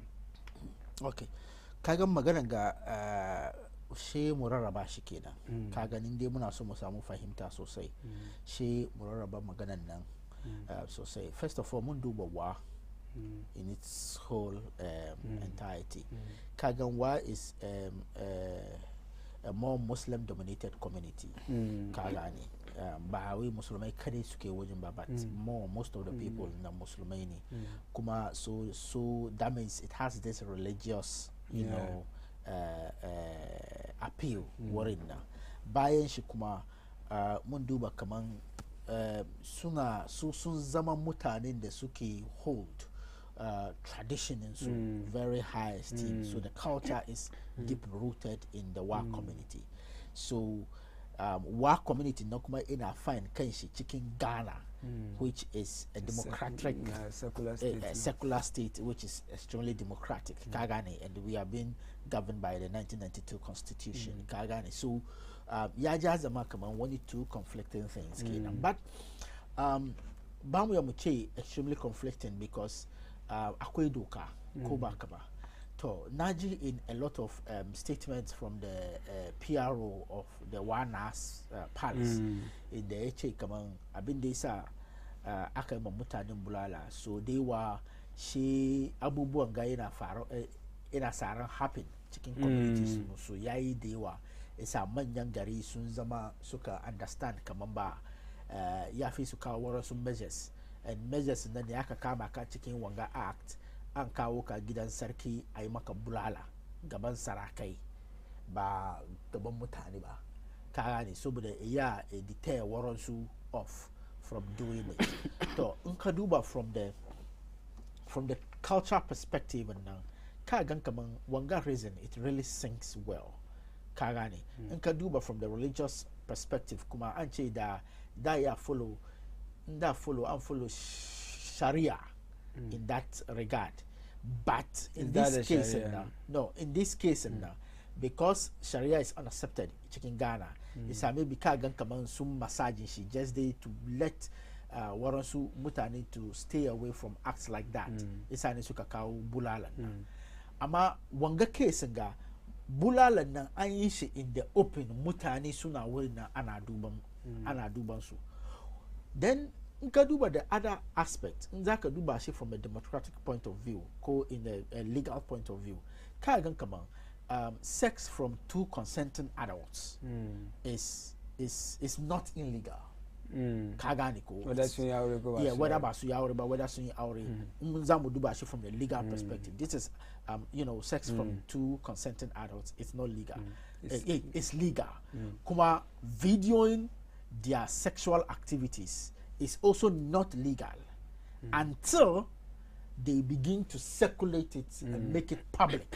She legality. I'm sure so because suka de suna duban. Yeah, sun yo so record. Aka release cikin outside. Esa suka de sun yo so record abin su suna duban cikin dakin su ba su raba ba, ba su kowa bai gani ba. It's that one ba problem bane. Amma in third party ya fara samu sannan ka fara circulating shi, especially lokacin da social media ya fara tashi wannan, to wannan nan shi question zai fara zuwa. So wannan legality ya kama su kenan. Kuma in legality zai kama su ana duban shi kan bangare so da yawa. Number one, ya video na ya fito, su suka fito da video wani leak, because naji information kuma kaman ba one lady nan na son ta hold guy na on an awesome ko tana son ta blackmail guy na ta blackmail shi kaman we kawo 1,000 ko 2,000 Ghana cedis ne she ta leak video ita mota leak ai normally mazan ma kasan firan nan daban-daban ne okay she next one da muka ji kaman we yariyan phone ta ne bata ta je da shi wurin mai jaran phone isa da mai phone ne jari kare she igan video nan in the phone, because definitely ka bude the password in kakaba mai jaran phone ya jara, so wurin nan video na leak.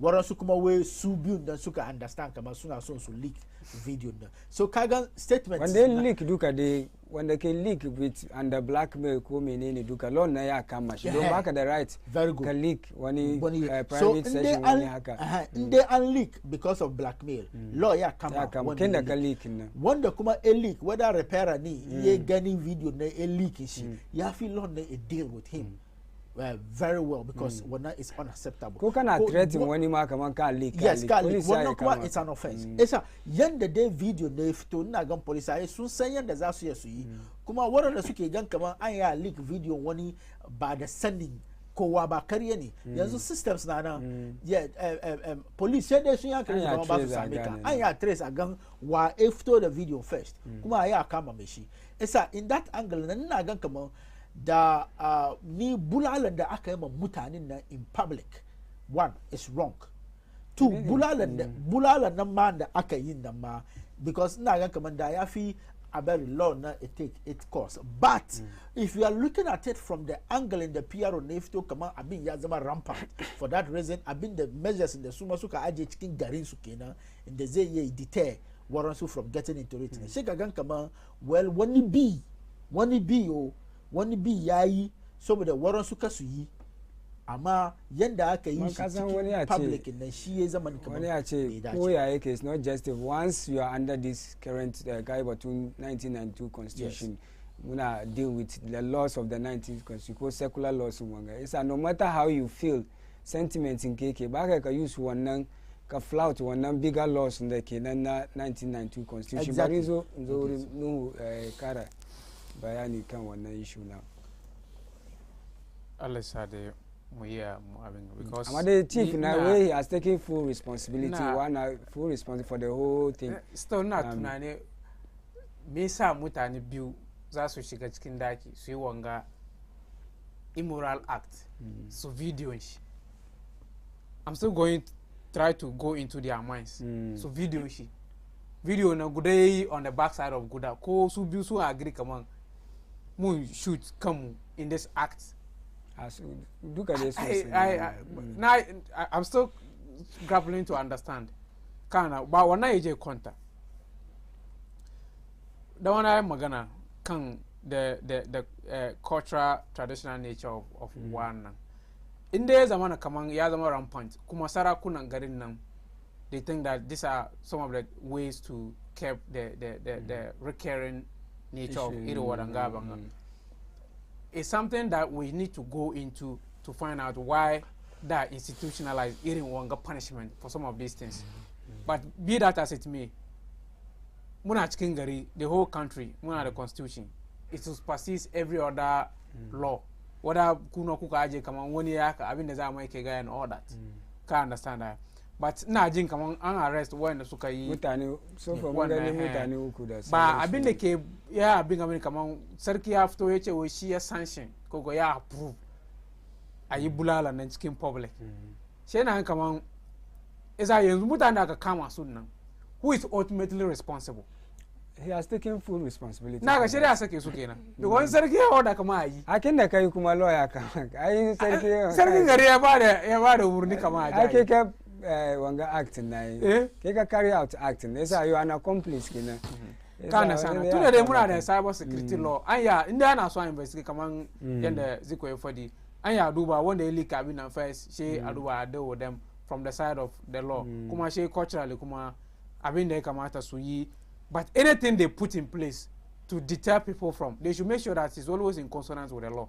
Kare kaman constitution na ce ayi kaza da irin mutane aka ce culturally ya kake gan kaman ko virtually ya kake gan kaman fi su manage wanga issue kare flout da national one na ko dai yeah it difficult kaga we still have not evolved over time don ga mutane wasu na wasu guri ban yanka ba kasa akwai practices da ke mun duba kuma sai haka one time an ce mutane ka su bude shop wato rasuwa wato for mun ga ban on noise making duka traditional wangani da sometimes our traditions and culture come direct in conflict with the law with the so called the laws no muke da shi yanzu ganna so as a people sometimes you are caught in the middle of two abinga whether to go forward with the laws and the sun bata sunan garin kamar wa haka kamar ga predominantly musulmai ne ga sarkin kuma bai ji dadi ba wanga abubuwa na happen suna son su sanitize wanga na abin na happen ba kamar ba first time kenan ba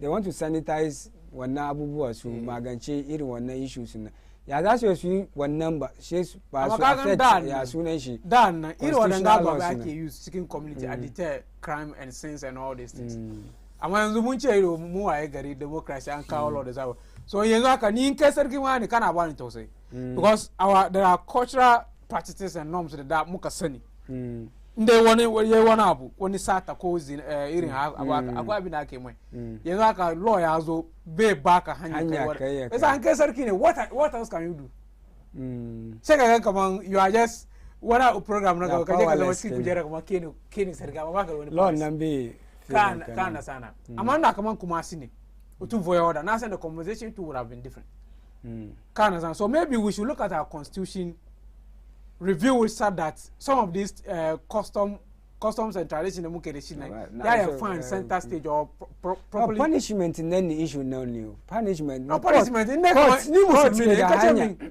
ai ya sharia goda ai sharia kenan aka musulmi ba sharia bane no wannan ma misconception ba sharia ba sharia suka ba su maybe force wangan su kaman shi amma sharia da kanshi ba haka yafi ya musu no sharia bane zina akwai processes da ake zuwa sannan a zuwa wanga you need 4 witnesses or beyond reasonable doubt amma wangan ga ko video ba ana doctor video sai people so video is not an evidence ke goda kaman su I understand ka sharia na da dokoki processes da aka ba su za su met out wannan sharia ma akwai malumman da za su yi wanda yasa sharia nan they don't go there kura ba sharia is way out of sharia maybe su suna think sharia suke amma it's not sharia malumman sun gwada sun fito sun ce kamar dokan da gari ya je kenan so some way somehow mu duka mun agree kamar wani abu haka zai fi this is a punishment to be meted out to the person kind of but overall moving forward we should look at the constitutional review to factor in some of these customs and traditions so that gradually we are losing our culture and traditions as a people because we are moving towards the west coming democracy human rights and all these things and we are muna barin yanda muka tashi yanda kakanni mu suka yi zama manza ya kuma ko ya abin ne ga zamu ce tradition shi ne no but we can it's a national conversation that one of the headlines wani ya yanka kai ya slaughter diyan shi mace da matan shi wai yana serve God sunna shi ma ya ce belief in shi kenan da yake we can ga mun read wannan ya slaughter shi wai he serving ya sacrifice shi ya ba sai wanga mutun ka ce saboda conscience shi ne sa bari no wanga ya ce haka bulalan ga kuma wanga maybe I compare one kaga ba you see kamar yanda chief Fadi we need to look at a conscious effort of reviewing the 1992 constitution. Yeah, absolutely. Because you see, with looking the year state, you better more appreciate gaps in the AK one constitution, Kagani, and going forward, and there should be a wider noise smoking and she the government basu samu masala. Yes, some of the besa. I mean, they made a kill the. I mean, they admit. But there are certain traditional. Besa that allow one is a law. Ban on noise making. So because you are infringing on someone's right. We discuss traditions and very good. Yazama Kamamba, there is a need for us to have to review in consideration and then see how best we can incorporate some of these traditional rulers and their supremacy. Yeah. Some of the roles and responsibilities. Chieftaincy ministry, and I'm sure they handle some of those things. Yes, but then if they handle some of these things, I don't think we would have been seeing something wrong with what the Wana, the palace and its people and no, not going to act in the yes, no. Maybe the archers we share. No, you see, there should be a wider consultation because then no, come on, limit to just to the act. Because when the act is asking you to punish them in a very smaller way.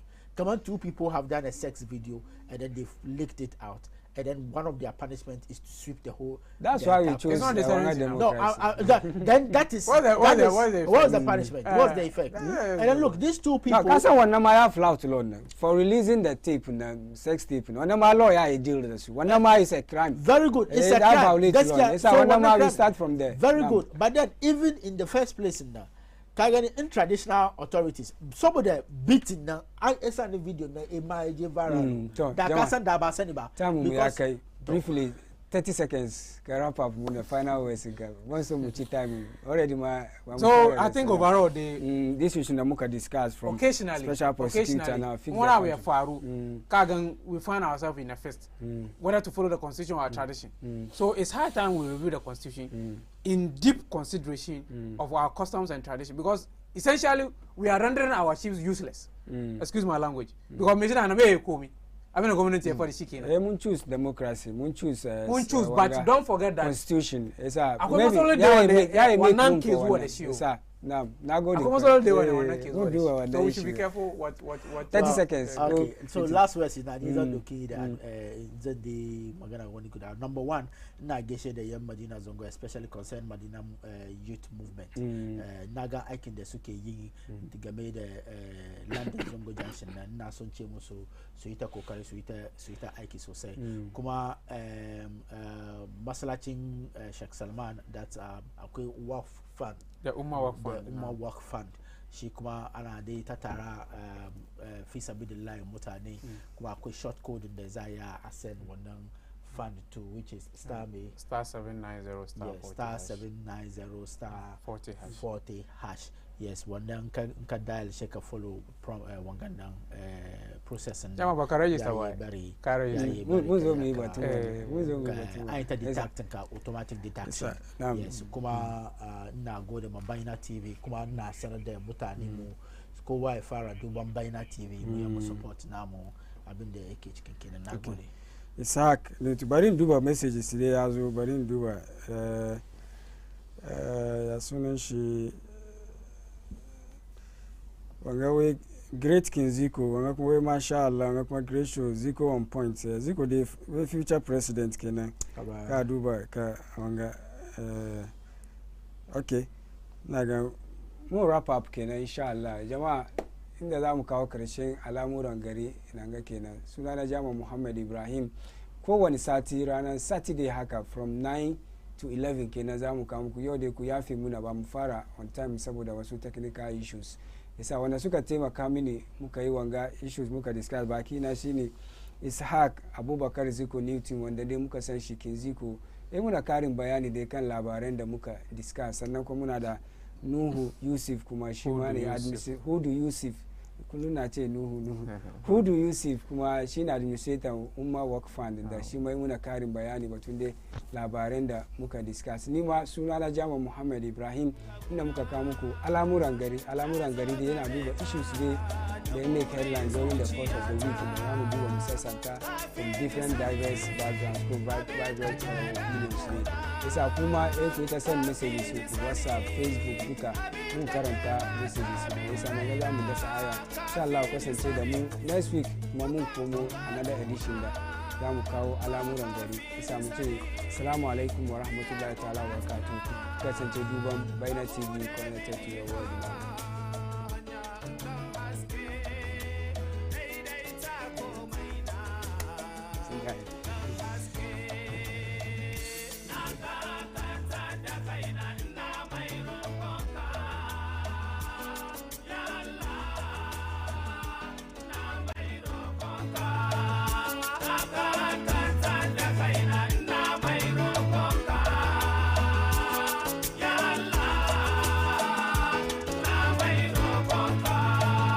Irkwai